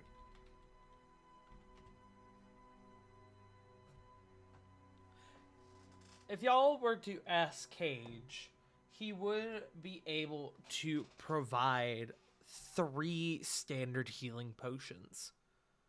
They don't have a lot to offer, but they can offer you that much at least.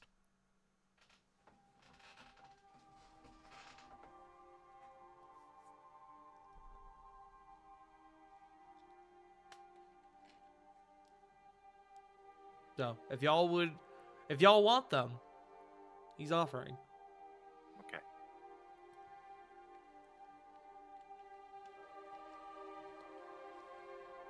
Well, Lily, what do you think?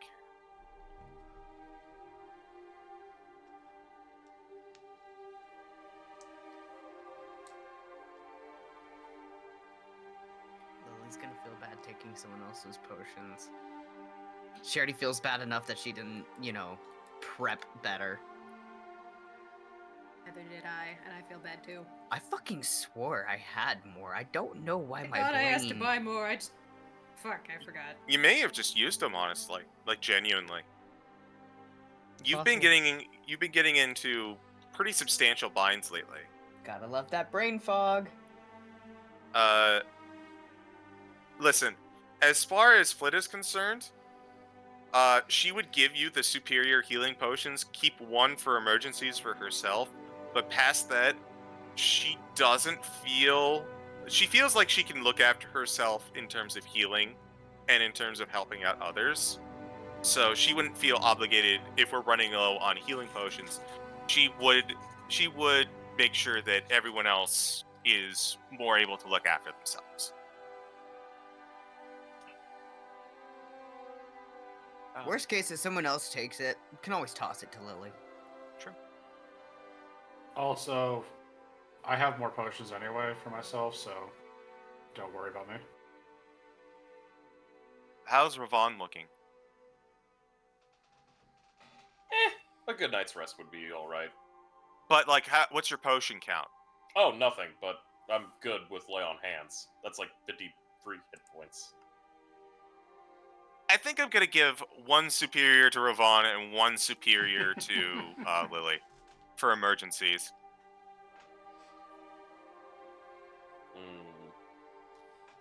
Are y'all taking the one that Cage is offering you? I'll take it if he's offering.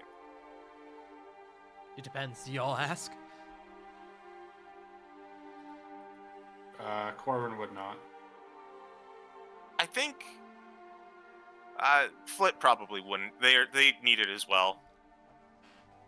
I think Sarah's of the opinion that they need it more than we do. Mm-hmm. What about Lily and Corey? Would either of them ask? What was that, Lily? Sorry. Lily wouldn't ask. Sorry, my mom came in to ask me something. What now? Would Corey have asked Cage about any extra potions that they may have to spare?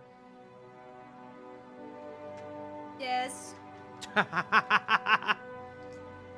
Alright, the Cage will give them to Corey. Corey can dish them out as she sees fit.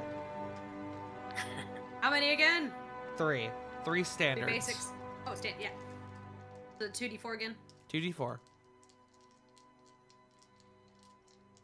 So you can either keep them or you can dish them out amongst your party, but that is I now have all the ones he has to 4 offer. total. That yes. Wait, I have 2. Yeah, 4 total. Wait, you have 2? Oh, I got the 2 from the trade with Corvin. Then you have 5. Ah, Because he gave you 3. Cage gave you 3. the math is not mathing. 2 + 2 = 5. What's 2 plus 3? That's 4. all you need to know. Corey will hand 1 to Diana, and 1 to Corvin. And then Flit will hand a superior to Ravon and one to Lily.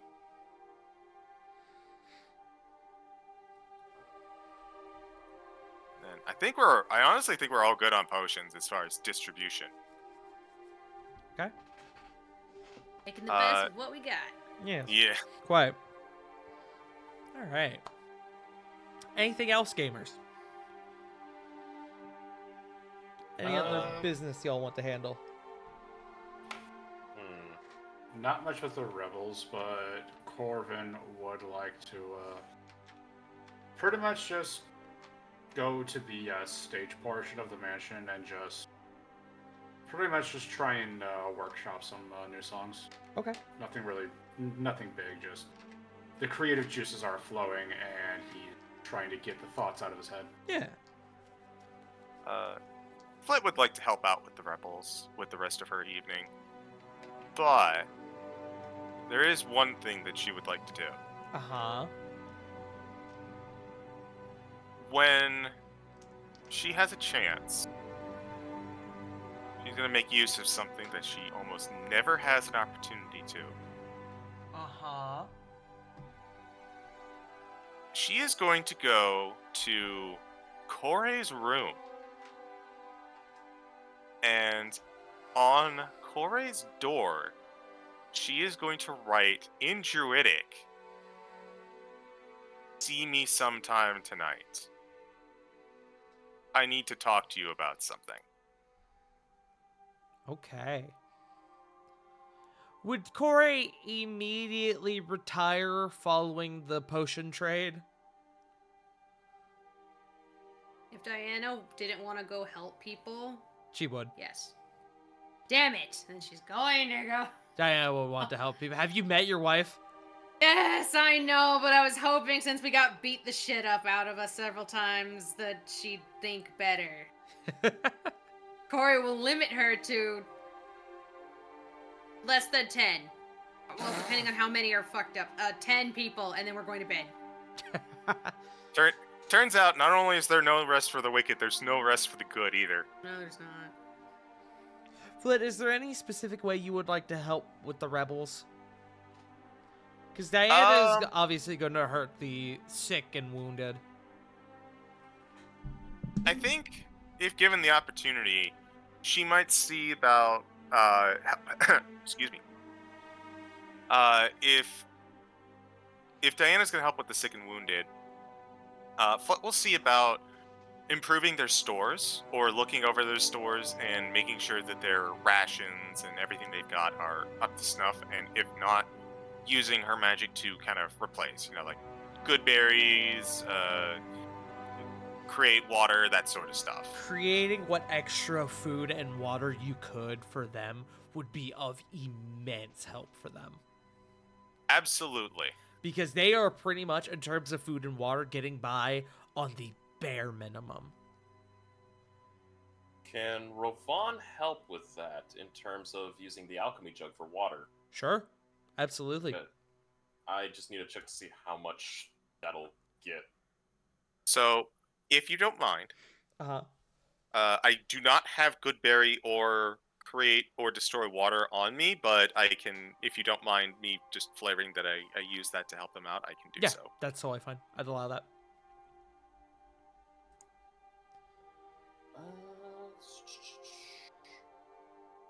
So, if I remember Good correctly, berry, I think underrated spell. Very good spell. Ooh.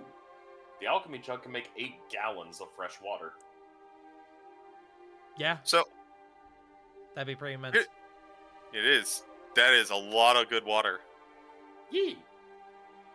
Fun thing about the good berries is they essentially serve the same function as giving a healing potion to a downed character. Correct. It's 1 hit point, but that's all you need. Mm-hmm. Does it take... How many can you force feed someone in an action, though? I don't want to Handful? answer that. Like 5? I mean, I've seen good berries as the size of blueberries. So, in an action, I mean, I wouldn't stop somebody from just cramming them all into somebody's mouth. But that would be a max, because I think you can only have 10 at a time. So, it would be a max of 10. Cool. Just for future reference, just in case. Mm-hmm. What? It's a helpful spell. You just said it. What? It sounded, I don't know, sassy. Like, mm-hmm. No, okay. You with the big muscles. Yeah, you're gonna help someone come back tonight with that. Listen, okay, Bam! listen. Genuinely, nothing there. Ah. Corey, once you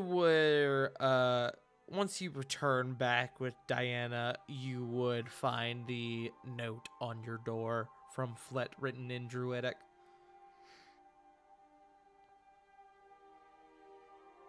Saying that Flit would like to talk to you. She'll pluck it off and take it with her. You get settled. I have a quick meeting. Okay. Says Diana. Kiss her on the forehead and go. Diana looks very weary, but she's okay, but she is quite weary after the immense stress and, well, trials of the day. Me too, hon. Don't be long. I won't. Thank you. She's just stopping her again, just one more time. But you go and you seek out Flit.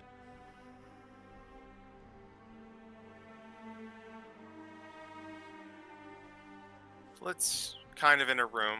The room is, well, Corva would know what the room is like, but she is definitely not making the most of it. And as you just kind of approach, come in.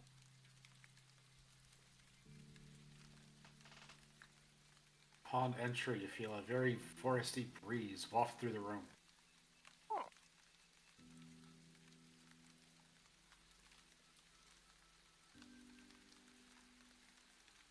Cora, Sorry, what now?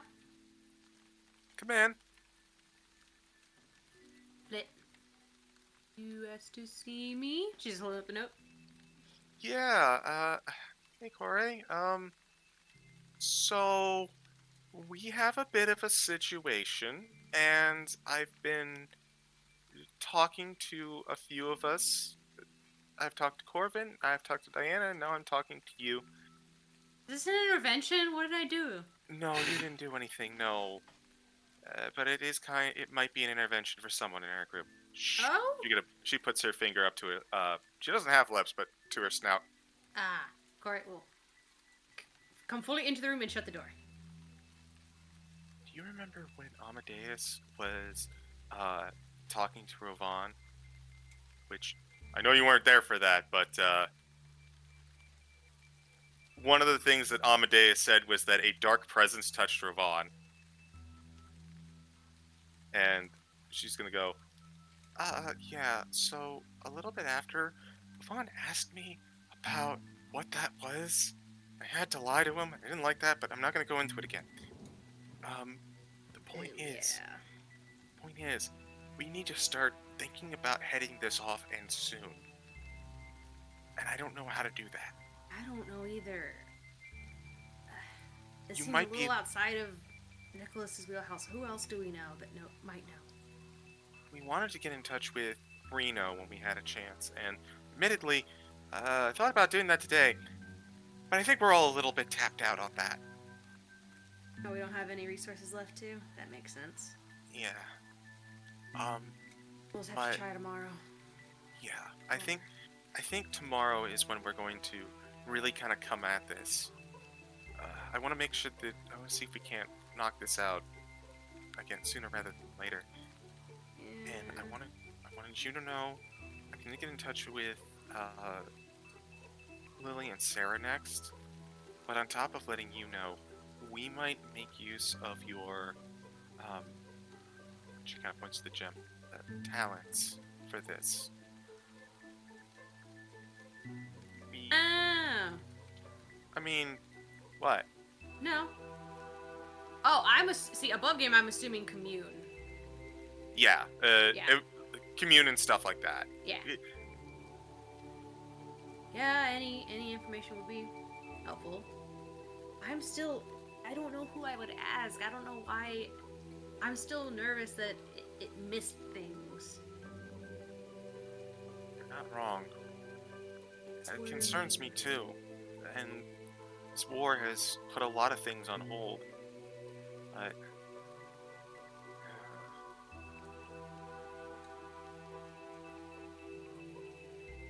I don't know. I really don't. You can see that Flit is suffering from a severe "what do I do? I want to help, but I can't help." Need to Like, sleep. We can yeah. try again tomorrow. yeah. Okay. You're right, though. This needs to be at our forefront.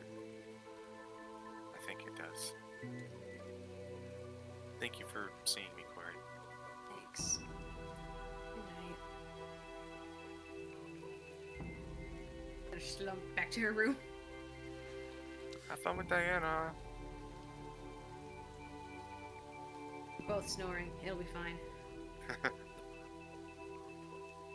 That's it. Corey, as you begin to return to your room to retire for the night, you would receive a message from Theon.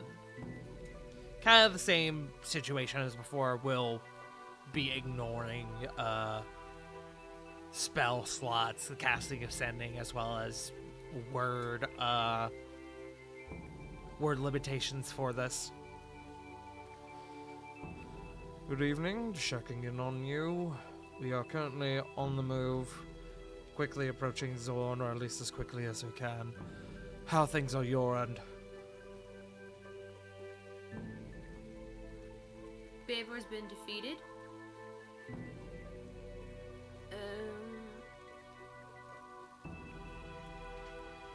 Sorry, I'm trying to think of how to report. Orgon's in a slight bind that we're trying to fix.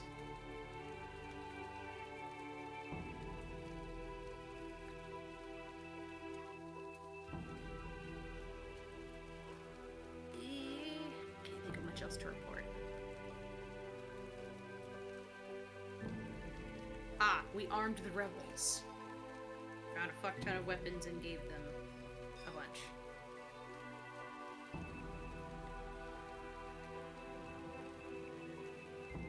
We also heard that Cedric is alive but has lost the last of his men.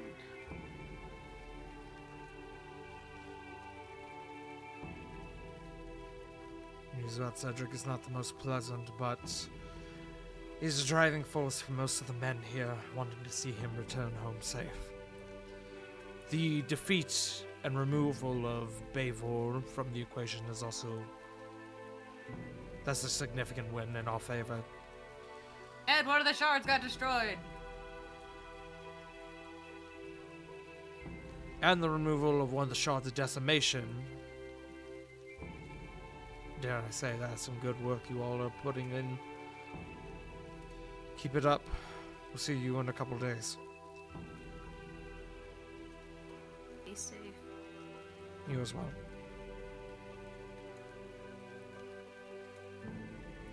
And unless anyone has anything else.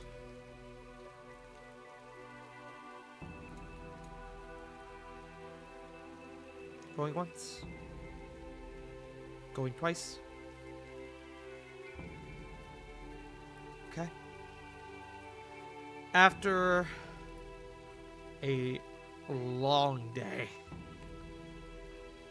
having learned what you could about, having defeated and learned what you could about Bavor the Golden, helping the rebels in what ways that you can, coming out with some sweet loot on the other side, you all receive the benefit of a long rest. Your level ups officially take hold. Congrats, guys. You are officially level 17. Let's go! Ow! With that being said, we are going to take a break. I wanted to wait until the long rest before we take a break. So, we will be back in just a few minutes. I threw up my wrong BRB screen. We will be back in just a few minutes. Do not go anywhere, gamers. We'll be right back. Yeah. We are back. Ah. Meh. Oh, We return back to our session once more. I need to change our music. You all wake up the next morning having taken your long rest, and I have a very important question for Corvin. Yeah. So when somebody knocks on the door, can y'all hear it? Let me double check the spell. Uno momento. I would take it under whether you allow it to be heard or not, or if it's just kind of muffled when somebody knocks on the door. I would make it a case by case basis.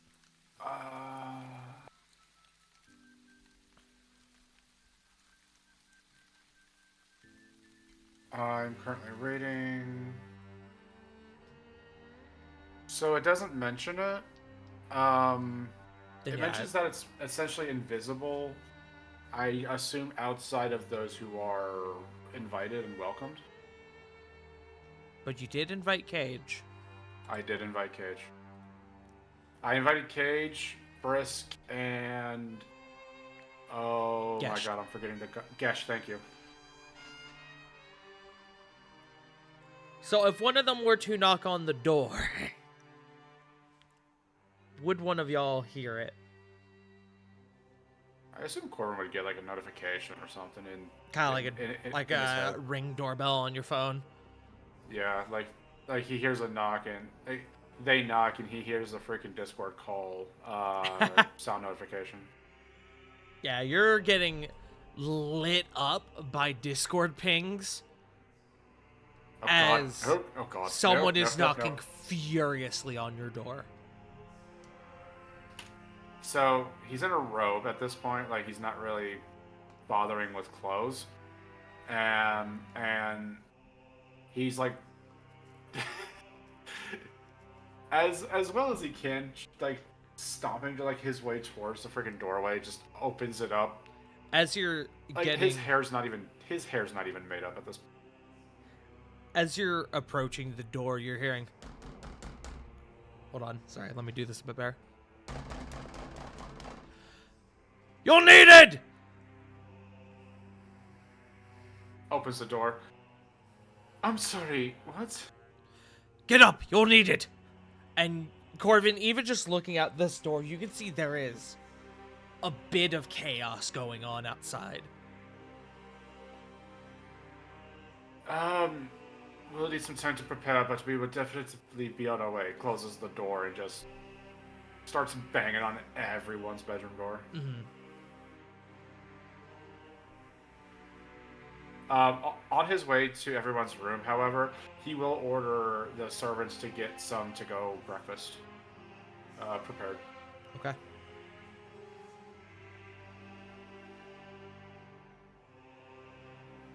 So, everyone, he's just... You essentially hear the exact... I don't want to do this to my desk, but you essentially hear...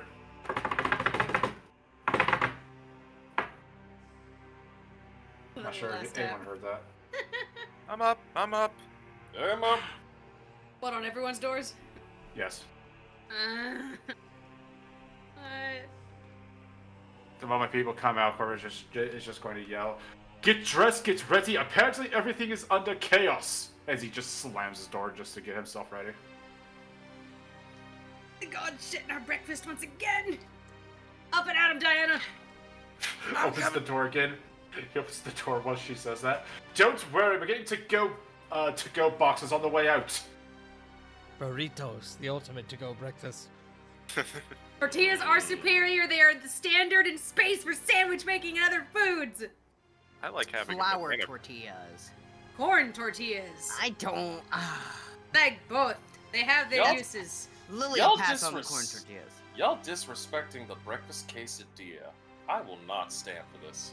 I'm just saying. No one pancakes- disrespected Oh, I shit. disrespected it. All I said was Listen. tortillas are the bitch. Y'all assuming you're getting Are that burritos. You're way getting, in the room. y'all assume you're getting burritos. You're getting pancake sandwiches. Waffles. Corbin Fair enough. actually starts handing everyone like the like minute microwave cups.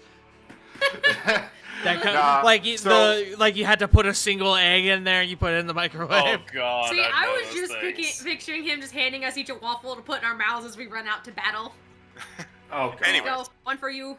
Just get fucking anime with it. No, they're fucking. Waffle. But you all shoot up out of bed. You quickly throw on your arms and your armor, and you quickly make your way out the door. You guys, as you're coming outward, you can see. I'm gonna change my music. I need some of them more intense.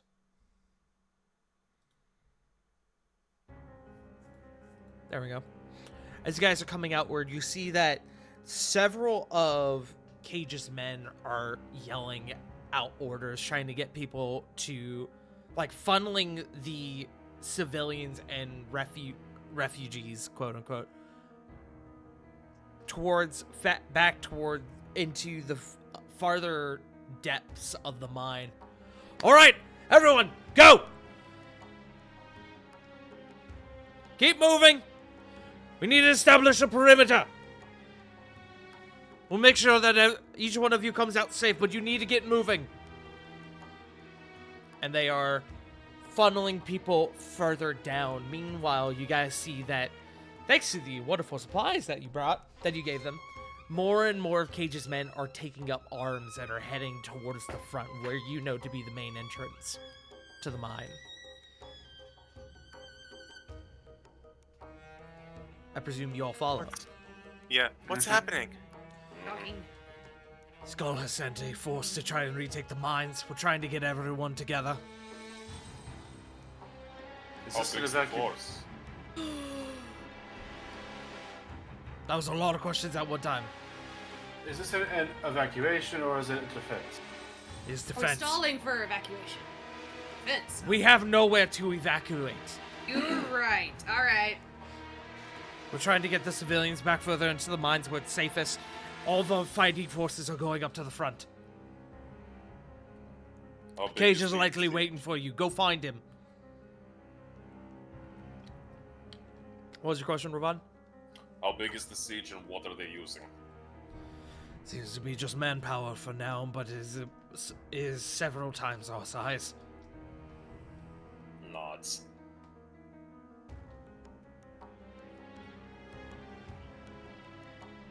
Go find Cage. He's waiting for you. All an ass. So, Yeah. On the hustle. As fast as my 3'2" legs can take me. You guys find Cage, Brisk, and Gesh all huddled around what is honestly a pretty well-drawn war map of... I just dropped my die. Of Zorn's Undercroft. Ah, good. There you are. Hi, I guess we're in for a siege? No, I think we didn't expect, frankly, but still. It's not going to be easy trying to protect this place. Which is why I have a mission for your group. Huh? So, currently, the state of authority is a bit in shambles at the moment. Skull has had to resort to some of his lower leadership in replace of his Hell Raiders. Nothing we aren't familiar with. However, all I'm seeing out there is manpower. But that doesn't mean that Skull won't bring in something bigger. More importantly, if he starts bringing out things from his bestiary, there's no way we're going to be able to hold that back. So, you want us to cut that off at the source?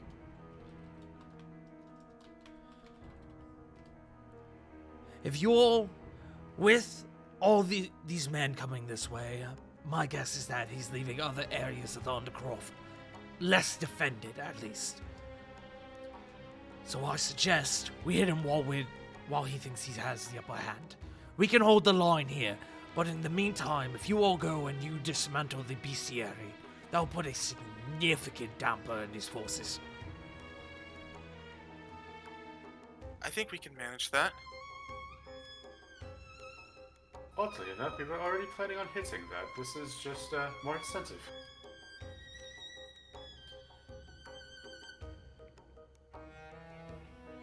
Sorry, I'm trying to find my die right now. don't know where it went. It's over there. Uh-oh. Not there, there. I'm going to presume it went under my shelf. I'll have to get it later. Ugh.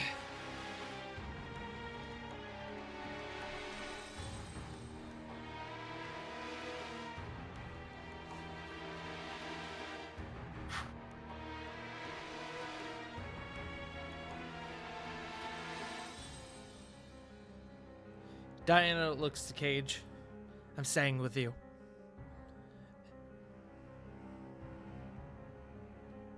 Oh, good. Then this makes this easier, as Flit is going to hand off a bead of force to Diana. Last resort, remember. Got it. Cage looks to Diana. You don't have to do that. I know, but if your men get hurt, you need someone here with capable healing magic to get them back in the fight. Trust me, it's the best thing for me to do right now. Besides, without our little group, you guys are gonna need somebody to watch your back. And then another voice enters the chamber. Well, at least we won't have to be doing this alone then. And entering the chamber appears to be the hedge witch known as Fangs. Ah.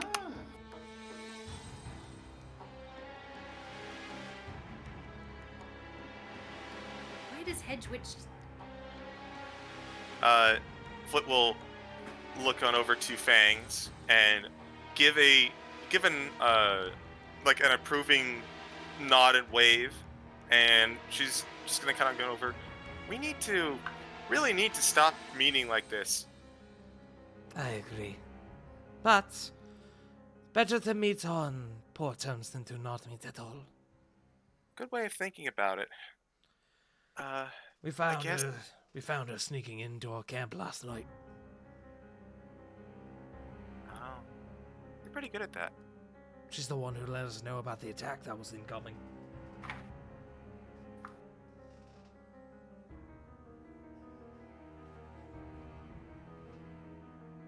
As Flick kind of acknowledges that, she looks on over to excuse me. She looks on over to Cage and then to Fangs. All right, so we're going after the all of the monsters in the bestiary, right? How do we get here? And especially now that there's a siege and no way out. Cage kind of directs y'all's attention to the map, and he points out where y'all are, and then he points at a location admittedly quite farther away than you guys have been thus far in the Undercroft. Probably halfway across the Undercroft. He points out another location. This building here used to be a prison. But Skull didn't see the need for prisoners and decided there would be a good place to lock up his base. That's where he headed. All right, Shouldn't be too hard to find. we'll make our way then. One last thing. What do you think the worst we're going to run into is there? Do you have any idea? Honestly, your guess is as good as mine, but I wouldn't expect too much in terms of leadership.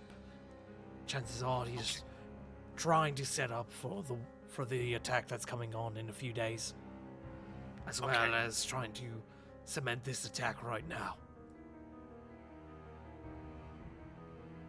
Flit will nod in acknowledgement, and she'll start making her way towards the towards that direction. If unless anyone else has anything to stop her. Nah. Nope. You'll all want to be careful when you make your way out. They're pretty much at the gate. So if you have any means of getting out unspotted, undetected, I recommend it. Wouldn't be bad to do that as a means of getting through the city either. Sarah vibrates and even the gods can't see her. match. Sly grin. Looks at Sarah, looks at Corvin.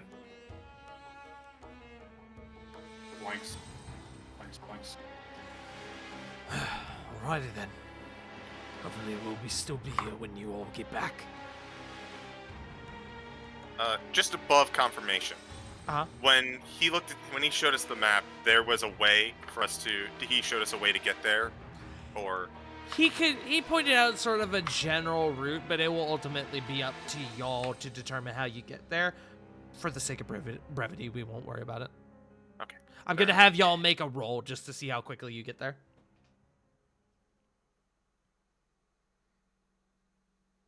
All right. Then if that's the case, Blood's gonna cast everyone's favorite spell. It's time. Pass without Whoa. trace. Sneaky, sneaky. Sneaky breaky. Alright, gamers. I'm gonna need some stealth rolls.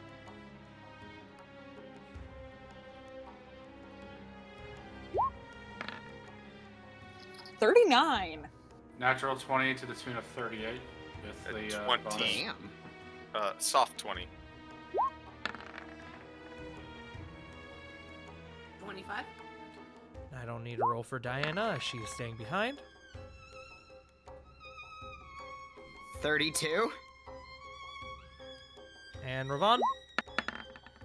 With disadvantage, that is a dirty 20. That's still a soft 20. Easy enough. I think that's better than a better average than y'all's initial rolls when you got here. It's as you guys begin to make your way out, you take one of the smaller side passages, one where you're less likely to be seen on your way out.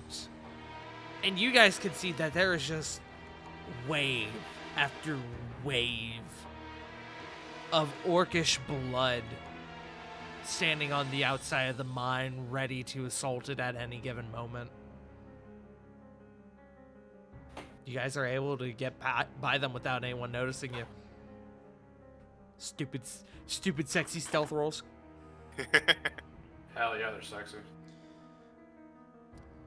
Now, I need a group investigation check. Or survival. Survival or investigation. I'll calculate the fine. average into one, but I need one or the other. 23. Natural 20 for 32.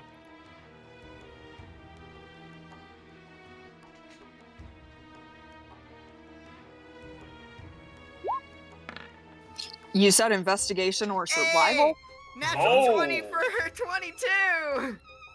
Hey, yo. Natural 20, bros. High five. Huge.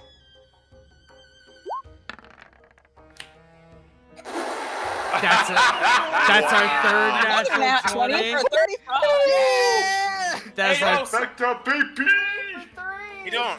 We didn't need a map. We built this city. yeah, no shit. On rocket! Y'all actually just Oh. took the map with you, apparently. Yeah. Hey, yo, somebody buy a lottery ticket real fucking quick. They're leading right. Do we still have to roll? Yeah, give me a roll still. Ah, Come on, god damn it. come on. Turkey, come on. Come on, turkey.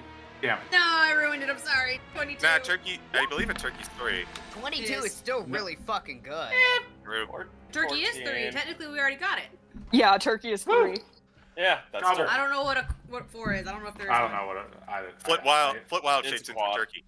You guys No. start speeding through the city with relative ease.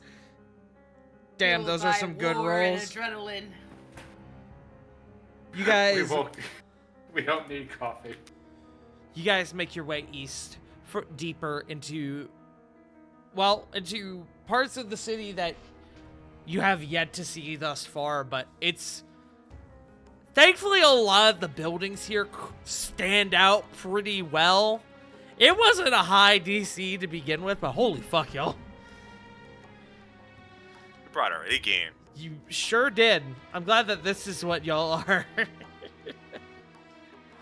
When we were told invisible, we were like, yes, invisible. I'm glad that this is what y'all rolled well on. Smile. I didn't get my non-recommended 9 hours of sleep. So, I will check this over. you guys do eventually come upon what you determine to be the prison.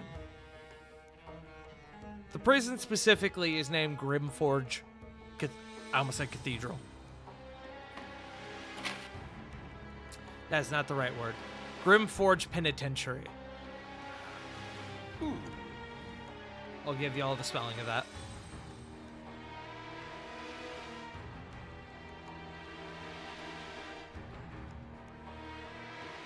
I need to make sure I spelled that right.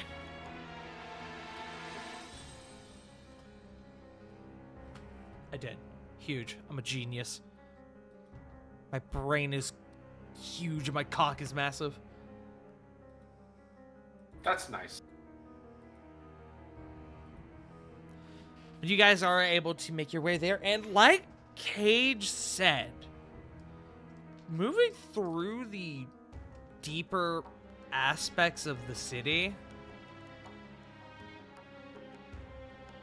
the deeper reaches of the city, and making your way to the Grimforge Penitentiary, there is still a militant presence, but it does seem to be significantly less now, considering the current chaos that's going over back at the mines.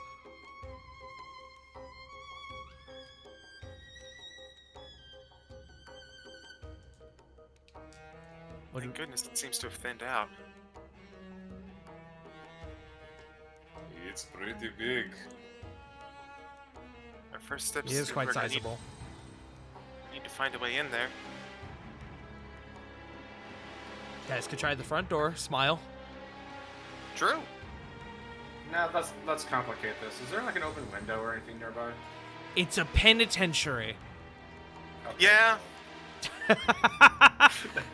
I'll give you one guess.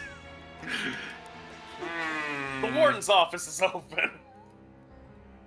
Okay, but what about the lookout tower or something like inside of the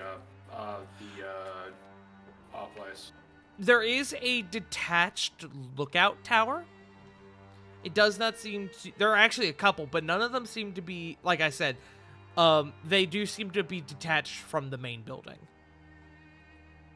You do notice that those watchtowers are empty.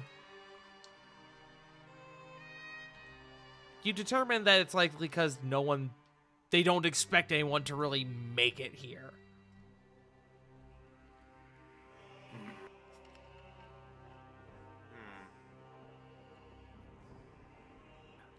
So we could go up from the tower. I know I've got that one spell that lets me shift stone around if we want to go a bit more of a direct route, but I don't want to spend spells willy-nilly if we don't have to. I can just, if we could spot a place to go inside, I can just use the temporal conduits and just create some doorways. That's not a bad idea, actually. Let's see if we can find a way and find chat. an angle. This is there. your friendly DM here. They haven't tried the front door yet. That's all I'm gonna say. If it's all right, I'd like Flit to go into one of these observation towers for a better look. Okay. The detached towers are roughly about 15 to 20 feet high. Pretty sizable, admittedly. And they do seem to be of good make. As I mentioned before, they are detached from the building itself. But with this vantage point, you do see that, unlike some areas, there is an outside courtyard. But for the building itself, it all seems to be one structure, and all of it seems to be sealed in. So there's no courtyard, like outdoor courtyard inside the building, if that makes sense.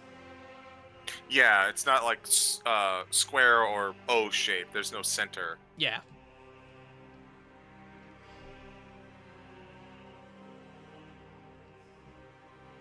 I would like to roll, since it seems like there isn't like a courtyard we could zap to.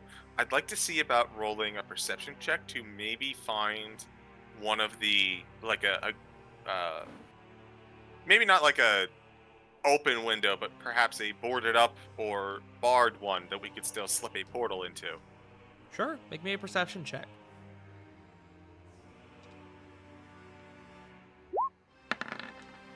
With advantage, that's 21.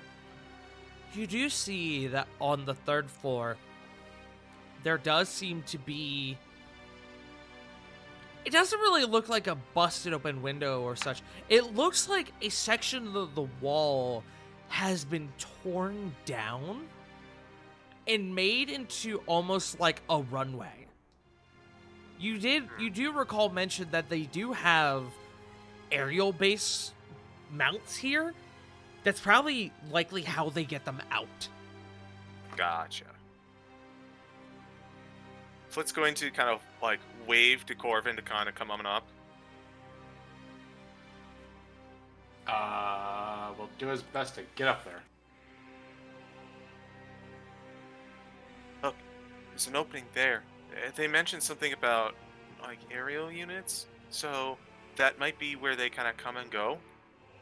It also means we might run into them immediately if we teleport in, but that's our angle for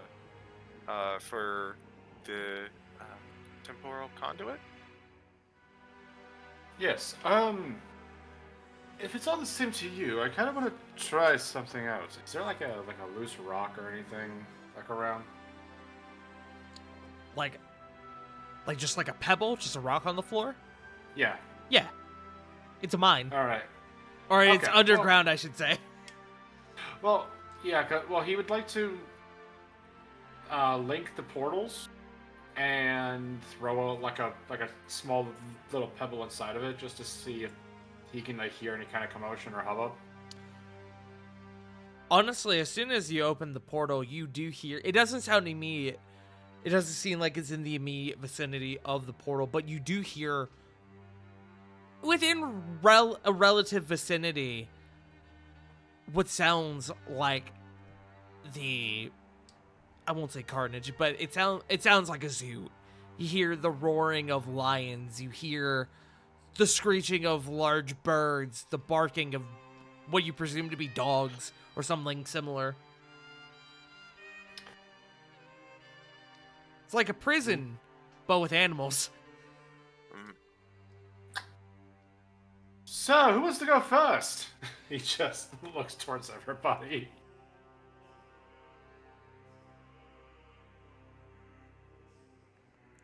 I can. Flint, you are braver than most. Flid, you're entering first. Yeah, I think she will. Okay. Flit, you're the first through, and based on what I presume the portals to be linked, how they're linked, you kind of come up around the beginning of the runway, quote unquote, the runway. Mhm.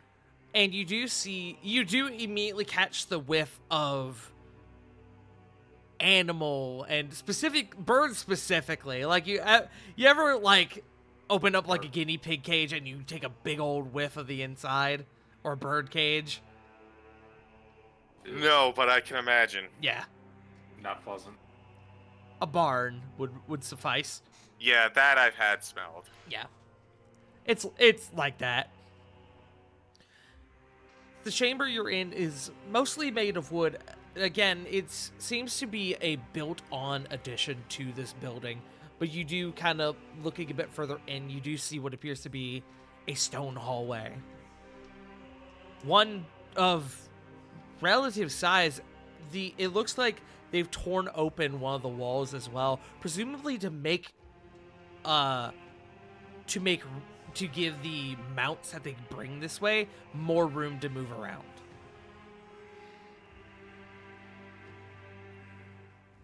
but you are on the 3rd floor.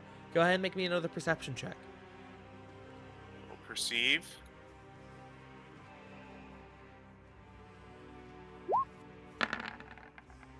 Uh, 20. Kind of looking down from your vantage point, you do see what appears to be an O-shaped cell block area where you just hear a menagerie, if you will, of sounds and noises. I know. But it appears that it is an O-shaped chamber with like this, all what you could like constitute as a courtyard area, quote unquote, and then all the cells are like against the wall, stacking upward.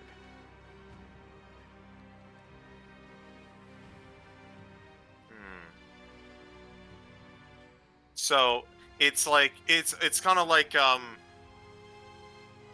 so it's like one of those prisons where it's got like rows and rows and rows of like cells along a single like walkway, and then there's just levels going up and down. No. Oh. It seems that the walkways are actually around this center courtyard, and the cells itself face out into this courtyard. Okay. Okay. All right. So it's kind of like it's a like a central tower structure where they can just kind of Hold on. yeah. Give me a second. I have a better way that I can do this. I just need to do this real quick. Oh, hello. Giving you a better picture of how this looks. Gotcha. Okay. I put it together now. Thank you. Yes. Don't worry about the fact that there's a map. Smile. Map? I'm sure that doesn't mean anything. Okay. So Flit's gonna kind of like look at all this, and because the portal's still up, she's just gonna kind of like relay back to Corvin. Okay. Looks like there's kind of a center courtyard where all of the cells take place. That's probably going to be a decent place to start. You want to get everyone else in? Corbin will send a mess. Will use a message to whomever's closer. I assume like River, Lily, or Corey.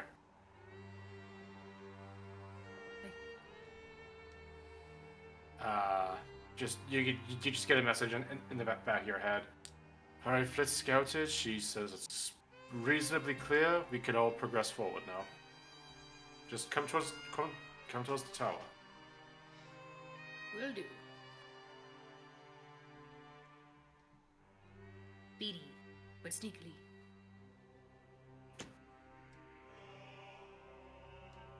Do you all begin to funnel your way in through the portal? Yeah.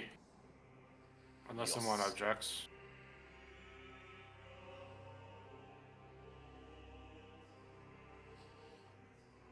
I'm not hearing any objections. We can't see outside the penitentiary right now, can we? You guys are outside. So, Okay. That's what confused me because something was said about a mine earlier. you guys are outside, but you're underground. In the Undercroft. Yeah.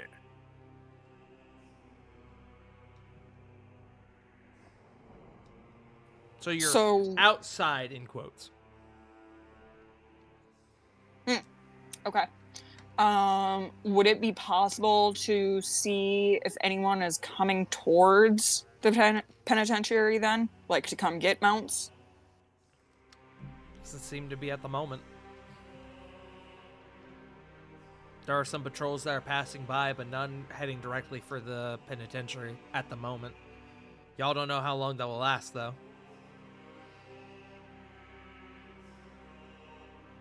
With what Cage was saying, it seemed pretty urgent that this get taken out now.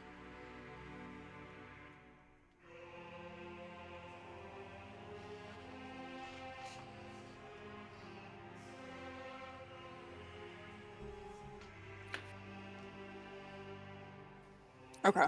That's all I wanted to know was if it looked like anyone was coming this way. So Sarah will follow everyone else then. Okay. Y'all begin to make your way inside. Flit, kind of looking back from where you saw that courtyard, you look a bit further onto the farther side of the chamber, and you do see what appears to be another large room on the other side that appears to be a collection of levers and switches, almost like crane controls.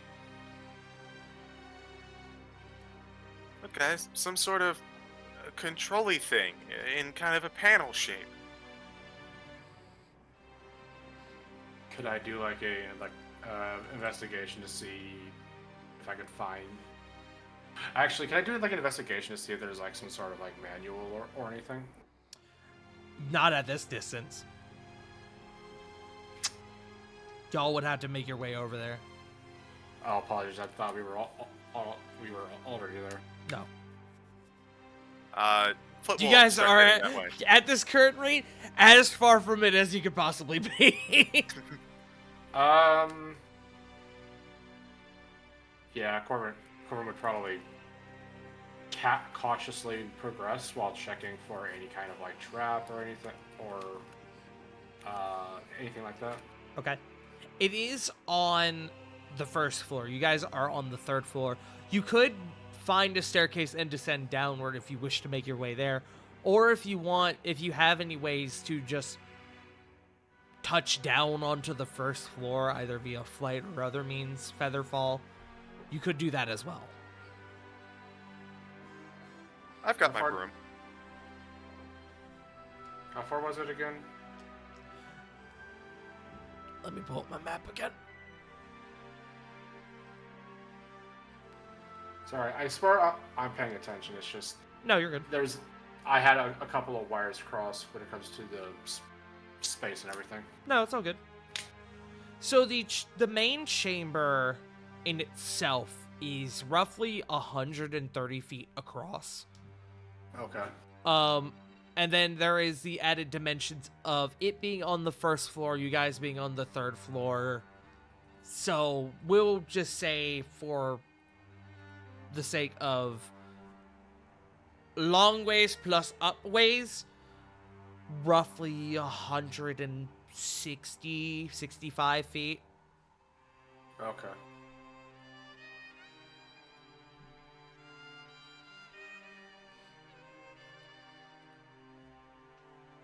You guys are being on the third floor. You're roughly 40 to 45 feet up from the main floor, the ground floor.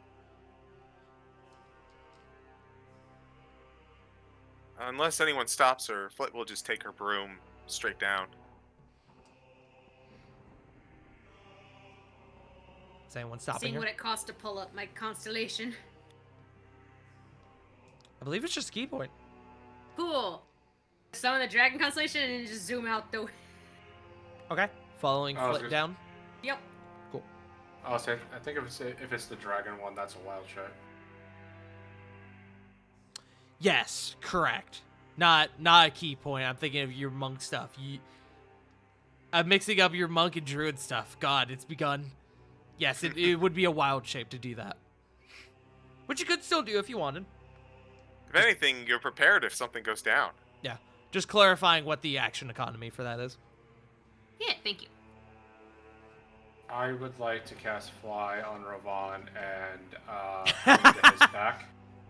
Uh-huh.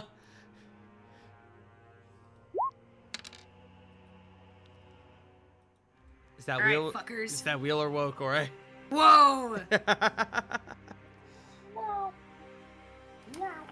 Whoa.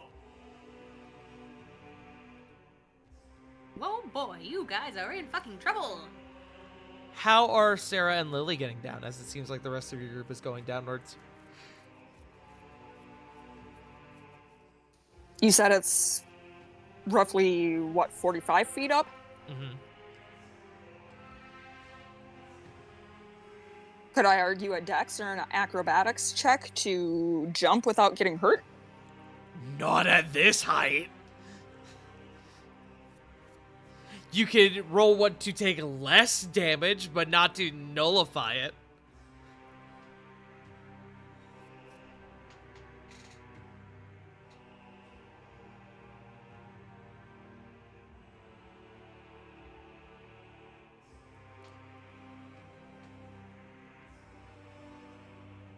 I have rope in my bag, right? I should. I would presume so. Yeah, I have my explorer's pack. I believe that does come with 60 feet of rope. It'd be slower, but it'd work.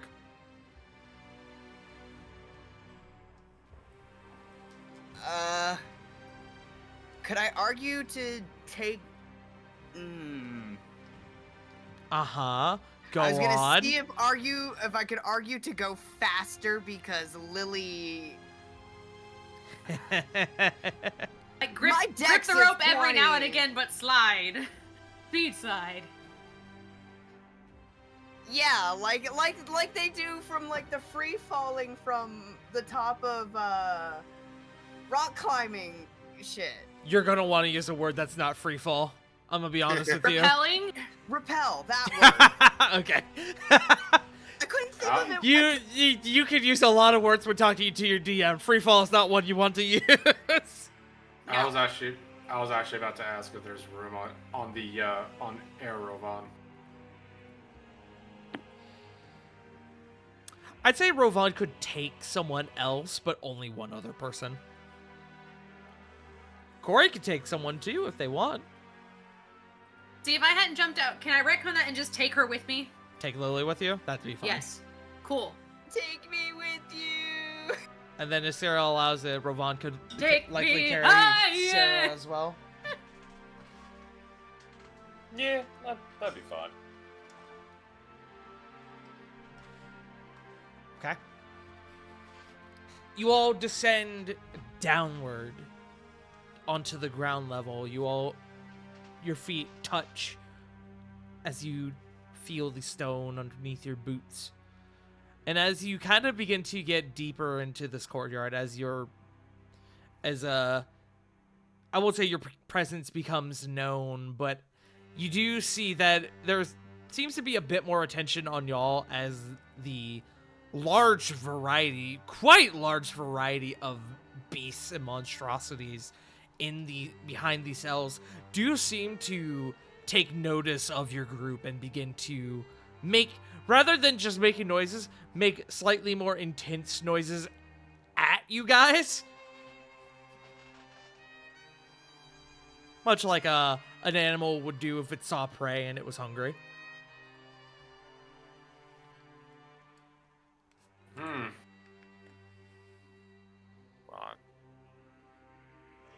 Okay.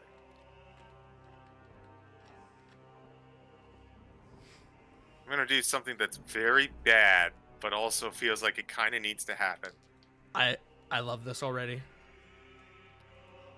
I'm about to make your scene just a fair bit more difficult there, Tart.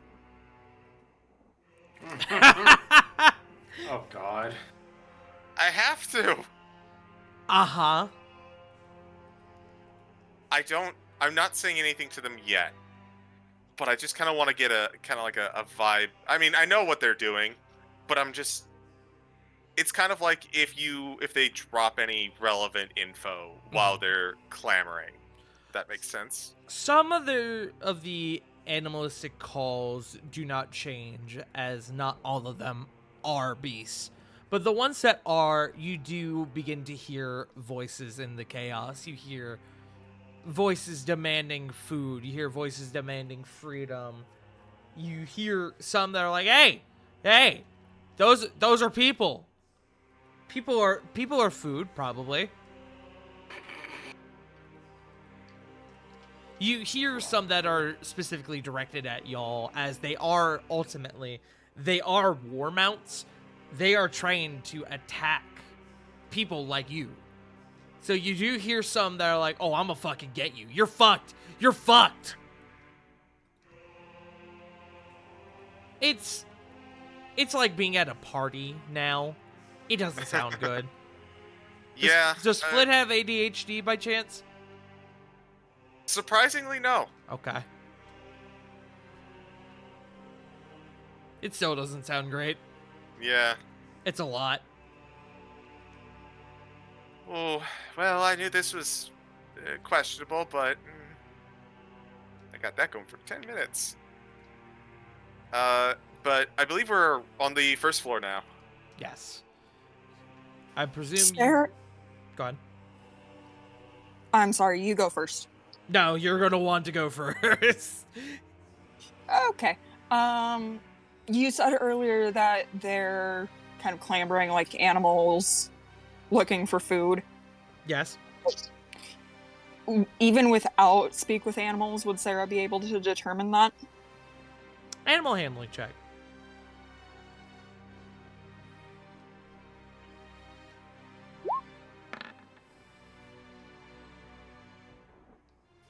$14?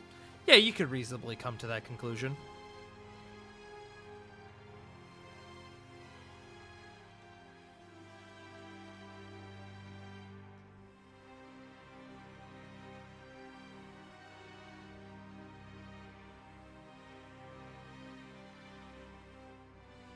It's like, I don't know, a feed room? What was that? I don't think I got all of that. Sarah's going to start looking around to see if there's like a feed room.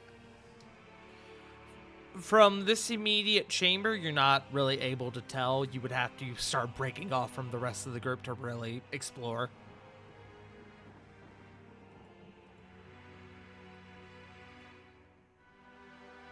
Which you could do if you want. Smile. I'm not gonna do that. I am going to assume Sarah has some rations in her pack. Uh-huh. She'll start handing those out to the animals that she can. The moment that you start approaching some of these cells, some of them lash out at you through the bars. They do not want your food. They want you food.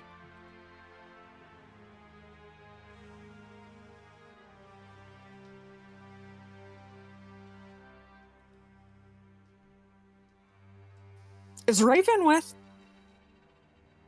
Yes.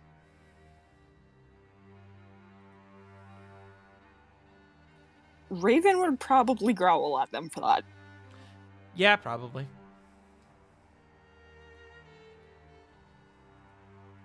I'm also trying to find something here. Give me one moment.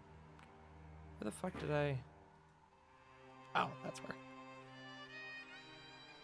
But as you guys start making your way across the chamber, as you begin to head toward this control center mechanism, whatever you want to call it, there is a voice that calls out, "Well, I must say I'm surprised any of the rebel fox would be bold enough to come out here, given what's happening, but Skull did say to keep our ears out and our eyes perked, so congrats to you. You're either really brave or really stupid." As calling from higher up appears to be a rather taller, bulkier orc than what you guys are used to from the average man. And he leaps down to the stairway across from y'all. "But I's not to be a bad host. I'm sure we can come to some sort of arrangement. What can Ulog help you with?" Can I get a spelling on that? Oh, thank you.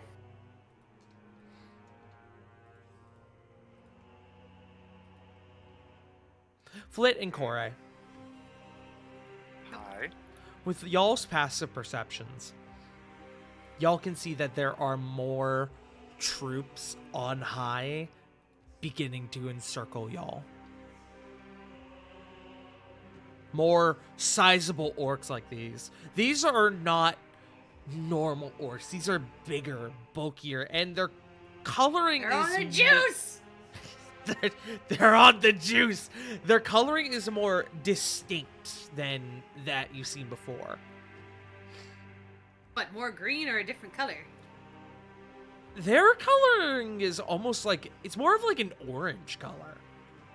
Like a Which you've burnt seen orange? which you've What? seen on the occasion, but this you haven't seen it on this many on like a group this size before.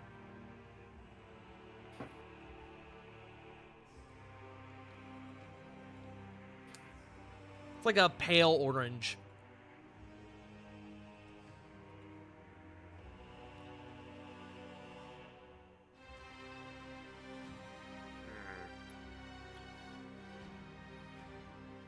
How to respond? Well, you can help us out by surrendering. That would be immense help. If your pride doesn't allow you to do that, you can kill yourself. Ooh, You know, feisty. I like this one. everyone does. And he looks to you, Corey, and he begins to lick his big lips. Ugh. Ooh. I'll carve those off first. I guess it makes sense. We're going right to violence. With Well, I kinda- all due respect, love, the only ones carving today is going to be us unless you get the fuck out. No, I don't think we will. It's cozy here. Right, stalemate then. A shame, Yeah. really. It appears so.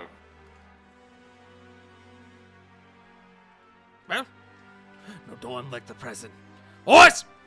As he calls out, it echoes, and you guys begin to see more sizable orcs like him drop down from on high, their large forms clattering down on the stone tiling underneath y'all's feet. What's their armor and weapon situation? Varying. None of them are wearing metal armor, which I know is what you're looking for.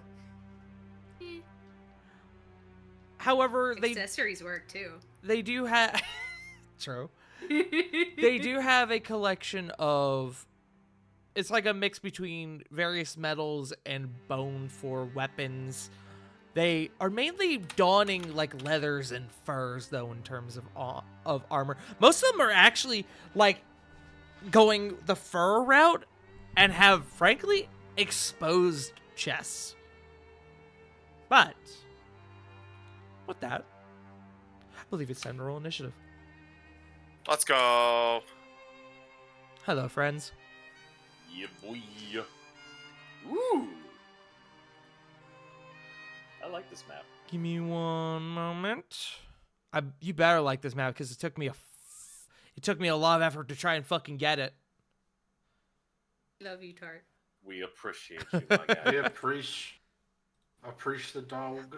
I found this map on Pinterest. I kept getting a link to it, and it kept just taking me to the default page on this person's Patreon. A Patreon that I follow, admittedly, but I could never get a link that would take me to the map itself. I think it got removed, so I had to go. I had to do the best that I could. That is annoying. Man. Oh. Shout out to Animated Battle Maps.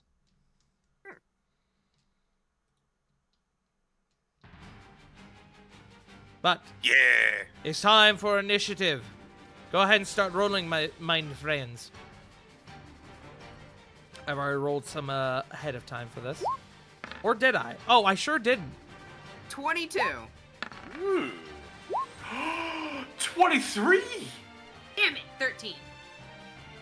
Nice. Damn, someone's actually ahead of me? 20! Wow, we're fast. 24. Fast as fuck, boy! Rolls thus far. We're in here to get this shit done. Really good rolls. Holy shit. Oh. Rarely do I see so many rolls above a 15. Wow, they did well too. Huh.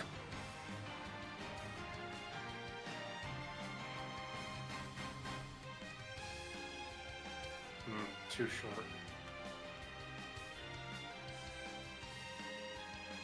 All right, gamers. Here's y'all's initiative. Putting it in the in-game chat. We are up first with Sarah. And no, we will not be finishing this combat tonight, but we will go ahead and start it. Okay.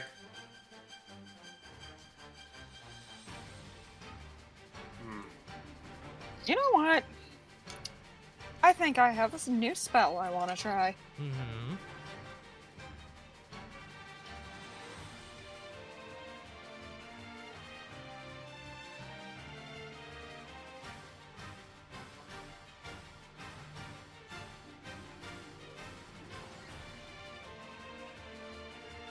Moving right there first so I don't catch Flit or anyone else in this. Uh-huh. I'm gonna pop Eshardalon Stride. Okay. Ooh. Go ahead and throw that up. Alrighty. I believe this is the first time we've cast a spell in this game. So, do I have any, like, fire symbols?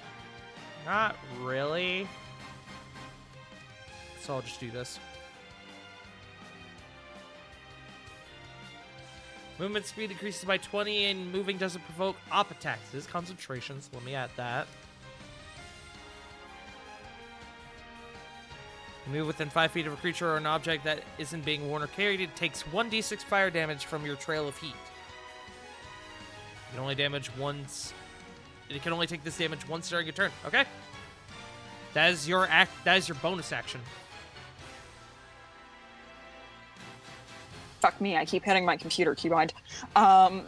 So we're going to use...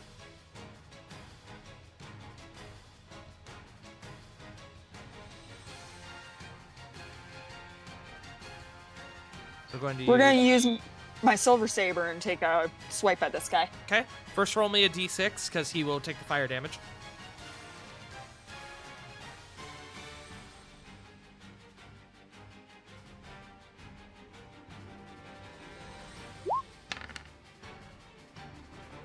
Five fire damage. Spicy. Free damage, let's go. And a 27 to hit. That will hit.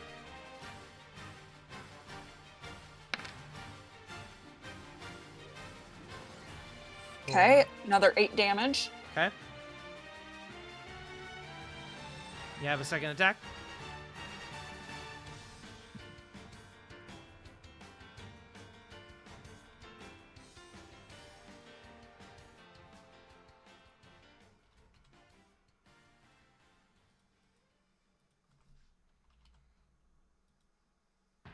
We're going to run up to the next guy then. Okay. Your movement doesn't trigger op attacks. So roll me another d6.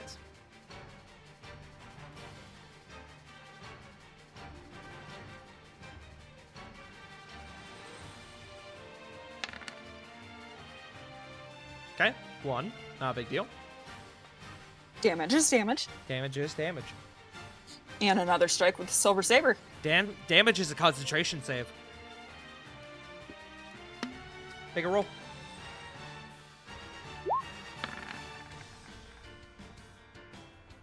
That's Oh, a no. natural That's 20. a nat 20. 32. Ow. Roll your damage.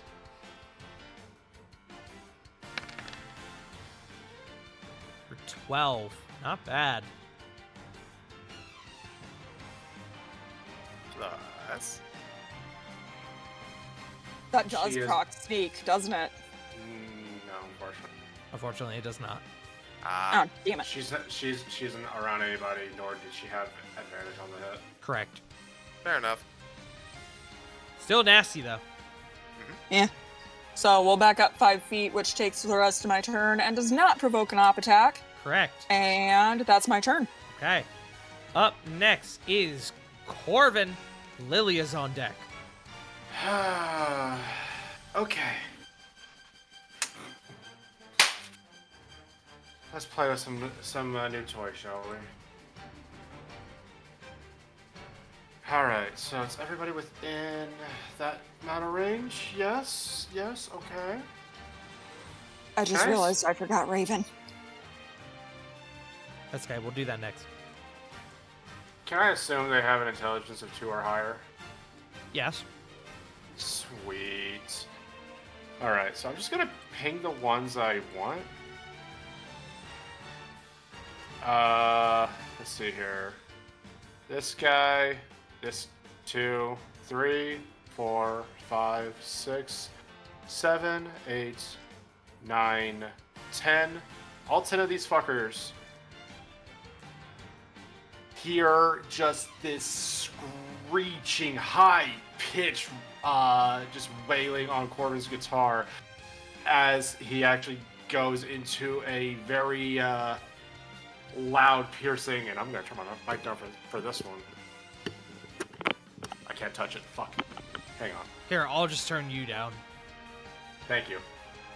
Hold on, I'm not ready. Oh well, that's the noise. Okay, well. As I psychic scream him. Okay. Go ahead and throw up the spell itself for me. He will. So it's intelligence save, DC 20 on the. All but these two.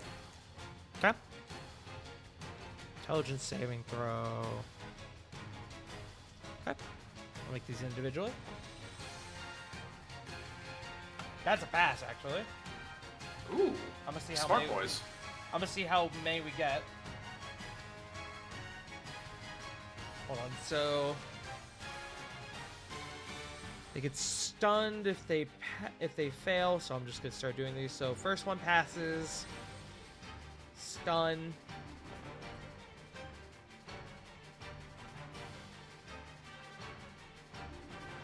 Stun. That's a nat 1.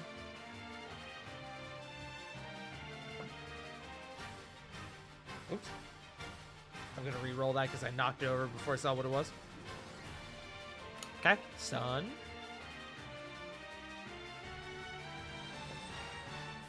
Pass. Okay. Nat 20. Oh. I love the choice of icons. It's the little face. Stun. Pass. They've been rolling. There's been no like middle rolls on this. They've either rolled really high or really low. I'm honestly shocked. And that is a stun as well. So go ahead and roll your damage. It was 44 psychic. Oh, it sure was. And then it's half for those who Passed, yes. So what, 22? Okay. Nice and even.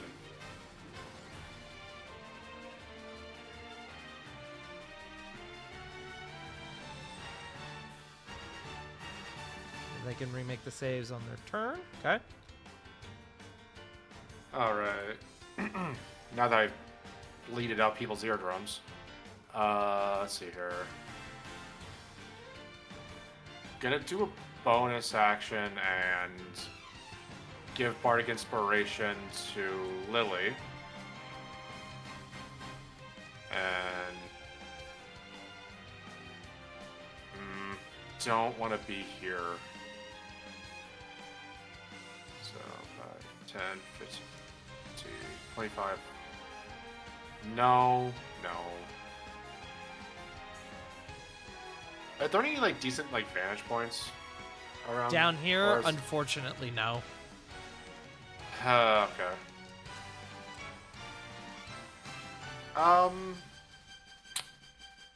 I'm gonna have to stay here then. Okay. Alrighty, that is Corvin. Up next is Lily. The Raven. Orogs are on deck. Raven. Oh, right, Raven.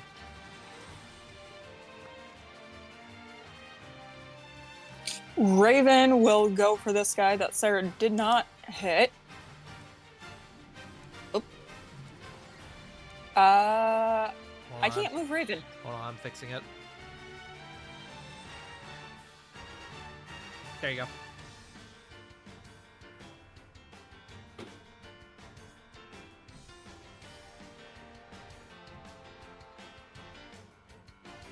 I guess now my question is, would that constitute a straight? Like movement. I'll say yeah. Fuck it.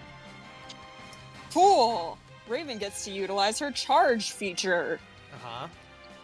So she's going to do a maul attack. And with charge, if the beast moves at least 20 feet straight toward a target and then hits it with a maul attack on the same turn, the target takes an extra 1d6 slashing damage. Okay. If the target is a creature, it must succeed on a strength saving throw against your spell save DC or be knocked prone. Okay.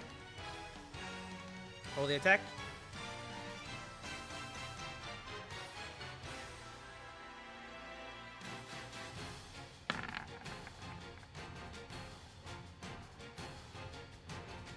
.24 to hit. That will hit. 14. Ooh, nasty.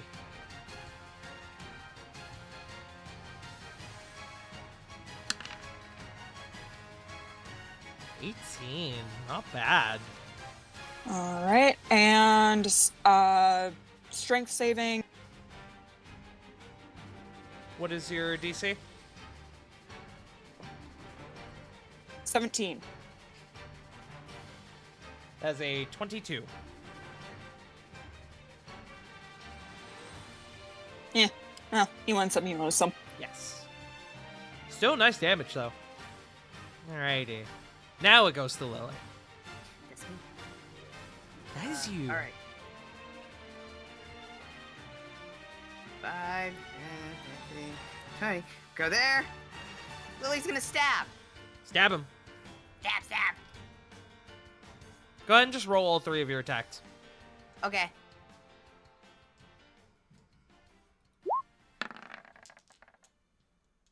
That's a natural 20. Okay, we'll roll the damage on that one first. To see what I'm working with. Jesus Christ. 25. 18 plus 7. Okay. You got 2 more? Yep. Got a 31 and Oh, Okay. fuck off. Okay, the 31 will hit, so roll damage on that. okay. 23 radiant. You almost... You rolled a crit damage again.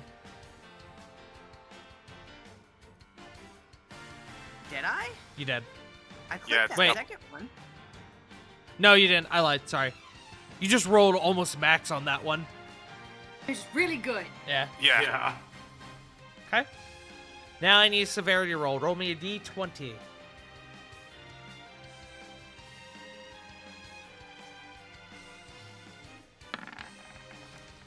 $11. Ooh.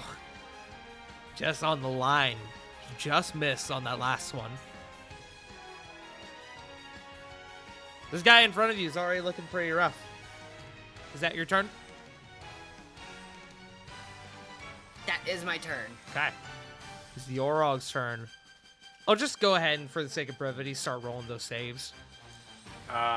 It's, intelligence. No. No. Yes, actually. Damn. So he'll get back on his next turn. No. No. And last one. No. So one of them passed. The rest of them, though. Okay.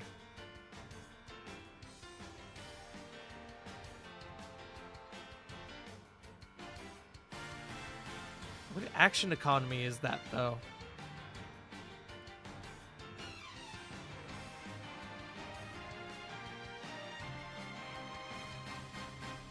Oh, that's interesting. Okay. This isn't a stat block that I created. It's one that I'm using for this. So, a couple of them are going to utilize their battle cry technique. And they are going to let out these roars, kind of pushing out, muffling the noises of the various animals around you. And some of them are going to gain attacks on, or advantage on attack rolls. And this one, and this one, the ones who did it, are going to get extra attacks on their turns. So we'll do those guys first. This one's going to come for Rovan. This one's going to come for Kore.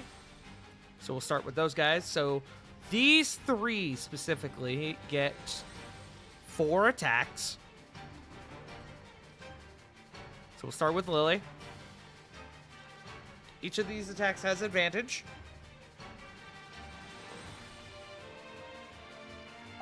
That is... I'm going to just start calling numbers, Lily. 29. Hit. 24. Hit. 27. Hit. And that's a 15. That's a miss. So... just going to get a few of these.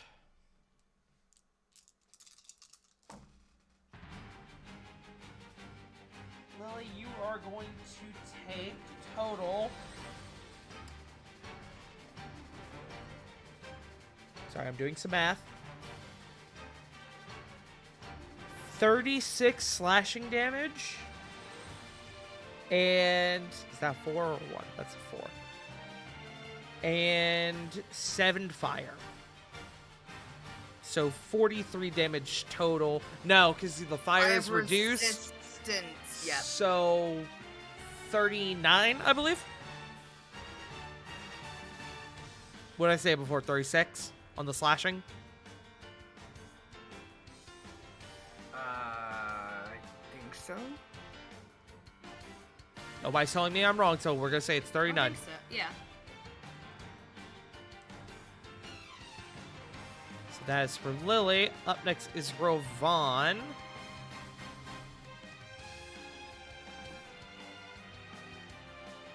Rovan, that is a 30 to hit. Hit. A 25. That will meet. And a 22. That will not meet. Correct. So you are going to take... Wait, you said these guys get 4 hits, yeah? Oh, you're right. I need to make another one on Lily.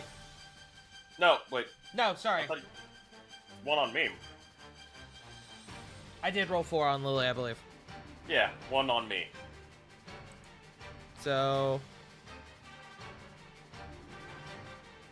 I need to do one more on you. Mm-hmm. That last one, also a 22, so no. Okie dokie, so 2 hit. Yes. So that is 1 max, 1 min. 22 slashing and 5 fire. Okay. And then for Kore, 29, 27, 27 again, and a 22. Yes to all. Yes to all. Okay. Oh. Sorry, Kore. Oh, we got the ouchies.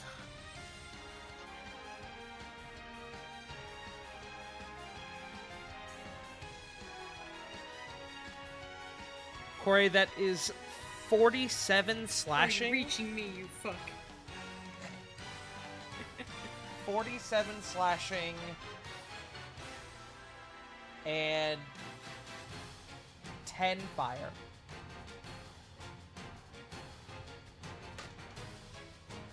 That will be those guys specifically. This guy's going to move on Sarah. Those guys can't move. This one's going to move on. Hold on. What's her movement speed? 30, okay. This one's going to move here and try to get to Flit. This one's going to move. This one's going to move on Corvin. Starting with Sarah. That's only a 17. That's a natural 20.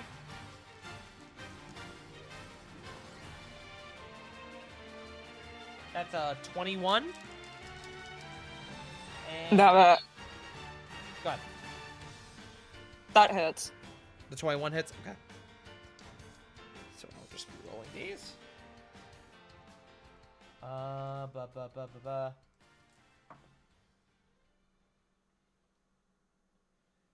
That's hard, y'all.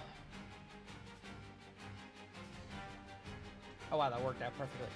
18 slashing, and then 7 fire.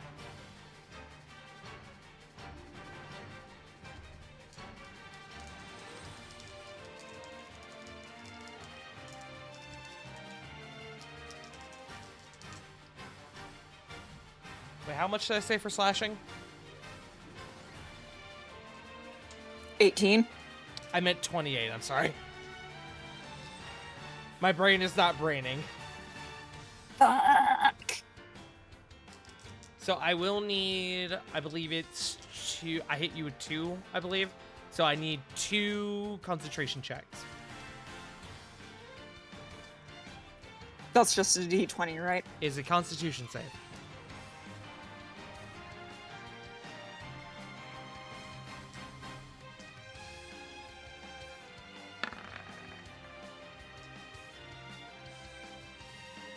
$22 and 10.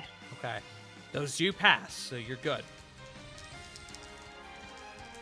Raven. 25 to hit. 19 to hit. And then 16 to hit.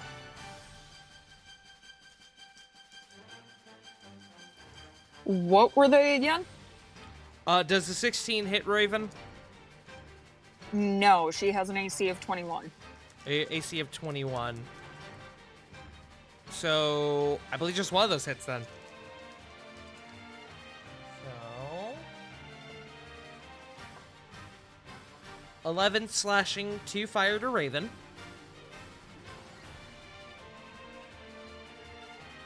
Then, Corval.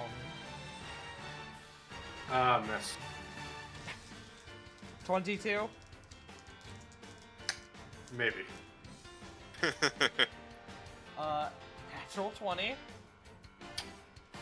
Yeah, I'm just gonna go ahead silvery barbs that one. I figured you would. Yeah, from the ring. Not a natural 20, but it is a 28. Yeah, that hits. And then a 26. Yep, that's all 3. I'm about to die.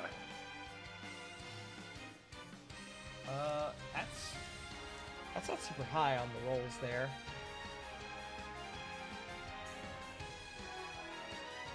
$30 slashing. And then 3 fire. Alrighty. Thankfully, Psychic Scream, surprisingly enough, is not concentration. Yes, you are concentrating on fly on Rovan though. Ah, yeah, you're right. So I will So need that would 3 be of those 15. rolls. Okay. Okay. Pass. Nope. Okay. Flies down. Fly is down. And then lastly, Flint. 23. Yep. The magic number is 19. Natural 20. These guys have the same amount of luck that we have today, it seems. Yeah, apparently. And then that is a 30. Yeah, those all connect. These guys are major damage dealers. They're mean. It seems like it.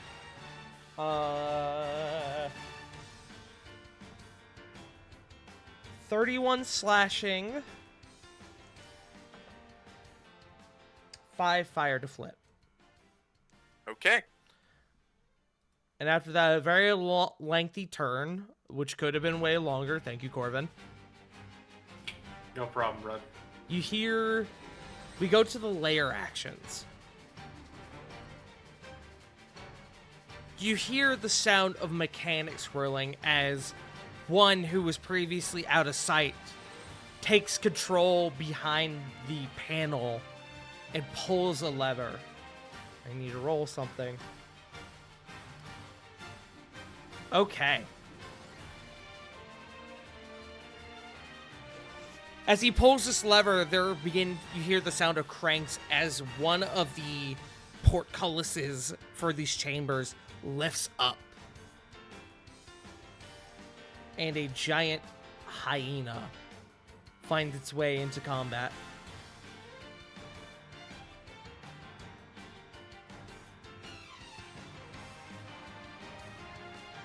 Oh, I'm sorry. I have to roll how many there are. It's not just one. It is just one. I lied.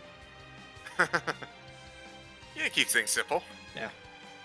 So, let me roll his initiative. That is a 5 total. Well, someone needed to roll poorly. Yes. So, I add the hyena to initiative. And now I can give you guys the... Now that I revealed that there are layer actions, I can give this to y'all as well. Up next is Rovan. Hello. Hello. Bonus action Raikiri. Guardian Essence. Okay. On yourself? Yep. Cool. Just getting that up. Just a second. There we go. I don't like this guy. You shouldn't. He's a war criminal. Man, Geneva Convention came for him. What do you mean, Geneva Convention? Who's Geneva? Why does she have a convention? Yes. Two I strikes. too like. Congratulations. I don't think this is what Gen Con stands for, you guys. That's funny. I like that one. 2 strikes, Raikiri, and I'll pour in a Divine Smite Okay. for them.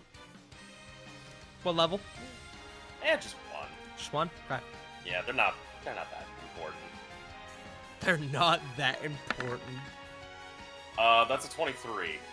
Okay. Die. That'll he hit. said. 20 slashing, 8 lightning, Okay. and that's 2d8. So that's an additional 8 radiant damage. Okay. For that's the first hit, and going for another hit. Okay. Same as the first. That's a 31. Yeah, I'll hit. Okay. 19 slashing, 6 lightning, and I think that's a second 2d8. Yes. 6. Okay. So in total... He's looking significantly worse, but he is still up. Okay. That's action, bonus action. Everything I can do. Alrighty. Up next is Flit. Corey is on Okay. deck. So, not great, but there's kind of a golden opportunity here. So, I happen to notice that a couple of individuals may have perfectly lined themselves up for something. So, I'm sorry about what I'm going to do to Ravon, but I'm sure Ravon can take it. You shouldn't be. Yeah. Hmm? If Alright, this is what I so- think it is. You definitely should not be. Oh, it's probably not what you think it is. Well, maybe it might be. I'm going to cast in a line Bramble Scramble 2. Oh, that's not what I thought you were gonna cast. Okay. No. Electric Boogaloo. Mm-hmm. So, this wall is 5 feet thick, and from my angle, I'm gonna catch, like, I can probably catch all of these guys, but it's also gonna hit Ravon. So, these 4 guys and Ravon are going to need to make dex saves.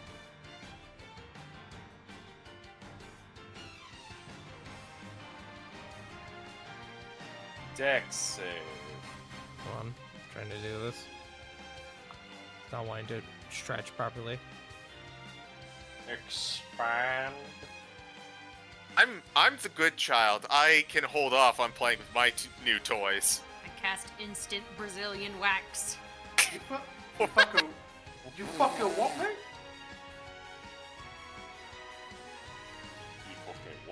You fucking what? Alright, bro. I know Gingy was in the call. We miss you. Please come home from So the like war, this? Shinji. Yeah. Okay, and how thick is it, you said? It is a mere 5 feet thick.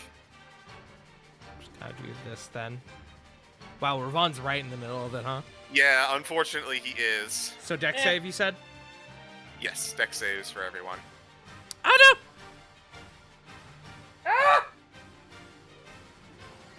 Well, I'm trying to put this on the map layer.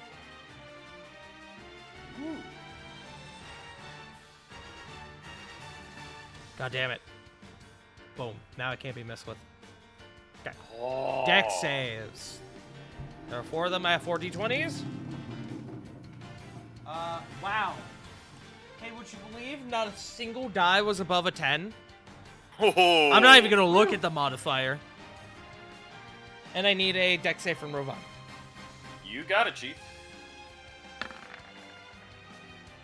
That's a 12. Okay. That ain't going. Eh. So everyone is going to take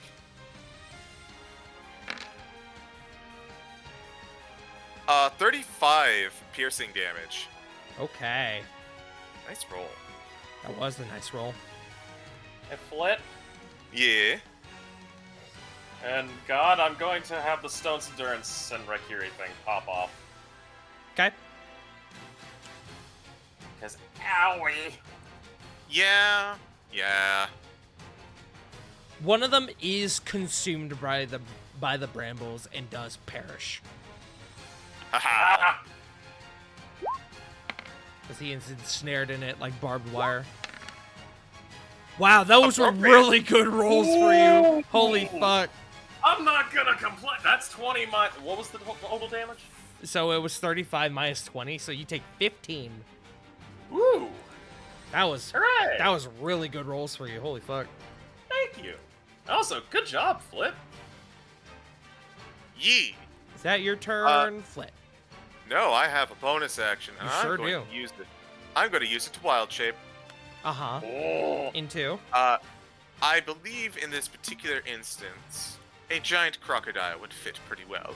Is that a size huge? Yes, it is. And, Nah, hold on. We're in the bestiary. Give me a second. Okay, fair enough. I have one of these somewhere. There it is. Boom. All right. Let me just give you control. Boom. I hope that worked. There it goes. Ah? 1 second. Yes. And I believe I can... I don't know how to give you, like, a cheat for it, like Jake has been giving me. Don't worry about it. Okay. But I want to learn. Okay. I'm sorry. We I'm can sorry, Chief. we can do our learning after you finish your DM duties. That is my turn though. That is your turn? Okay. Yeah. I'm gonna stay. Alrighty. Up next is Corey. Now that she's big and had to like kind of step away to account for her size, hold on. 15 cube. What I want. Hold on. I have a question. How much reach do these guys have? Because I get an op-tech if I move out of their range, right? If you move out of... They get an up attack if you move out of their reach. Yes. I have to move out of their range. Yes. They Am I do still not... in the first guy's range if I'm there? Yes. They do not have pole arms or weapons that would have reach. So you would take an op attack from that guy.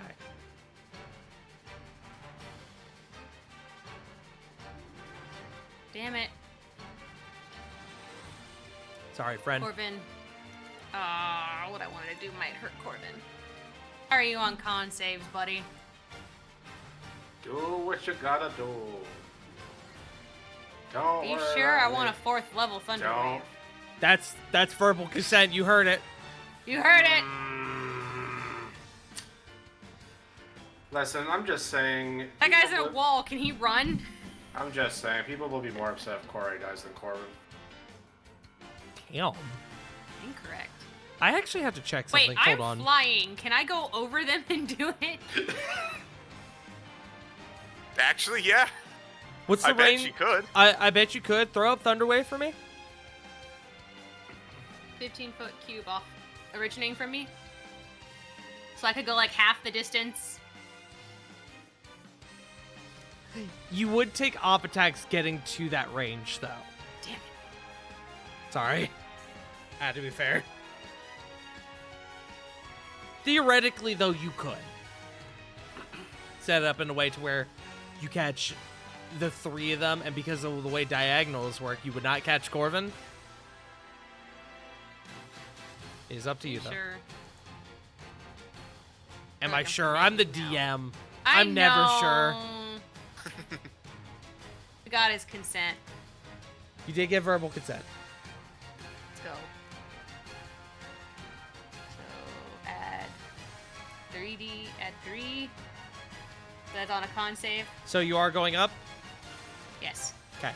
Let me roll my 2 op attacks. That's a natural 20.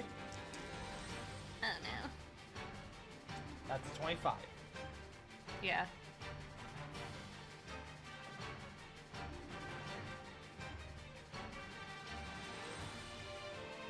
I'm just gonna give you the total damage.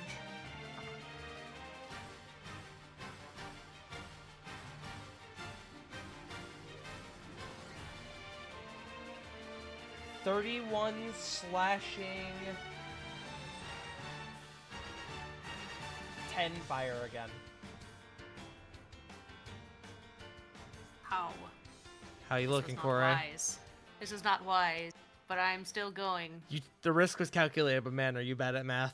I'm bad at math. I didn't want to kill Corvin. He's made of paper.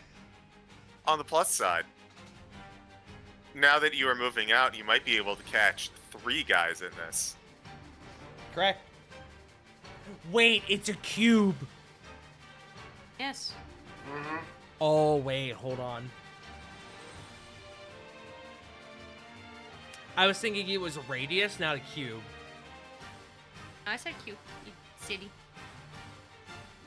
As a cube, you could not physically catch this guy without catching Corvin. That's fair. Just 2 then. Okay, if you want to move 1 space south, or if you want to go, like, here... Actually, I thought you said I couldn't because the guy had. That's why I had to fly. I mean, you could. Now that you can go wherever the fuck you want now that you've taken the op attack. I was saying that if you moved out of his range that way, you would take the op attack, but you took it anyway because he went up. So you can still go wherever the fuck you want. And if you go... Hold on. I can plan this out for you. If you were to go right here, you would catch... I believe this is 15-foot cube originating from you. Let me get my measuring tool out, but I believe this is correct.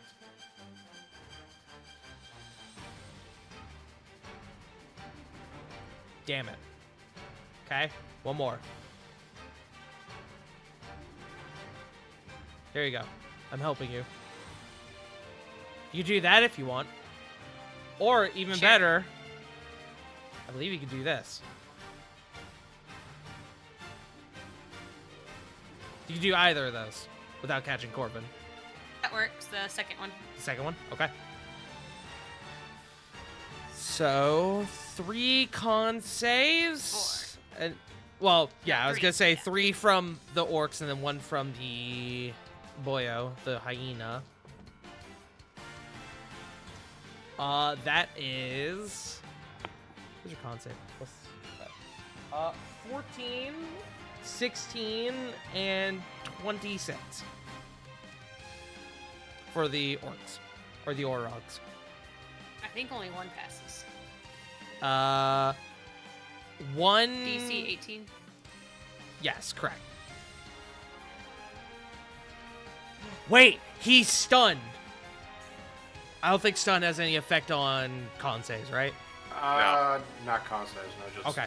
dex saves. Then yeah, that guy would... The stunned guy passes, oddly enough. Fucking hardy, man. And then for the hyena... That's a natural 1. We'll just ignore that. But yeah, so roll your damage. I believe that's what? You're casting it at what level? 4th. Oh. Oh, Oh my god! I know, I got fucked by the dice, but Damn, dude.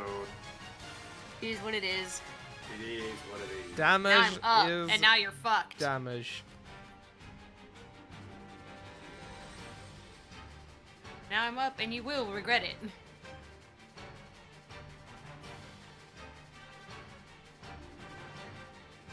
Okay. I'm going to make a note on you. I guess I already have a note that you're flying. Let's just remember that you're, Put a wingy on me.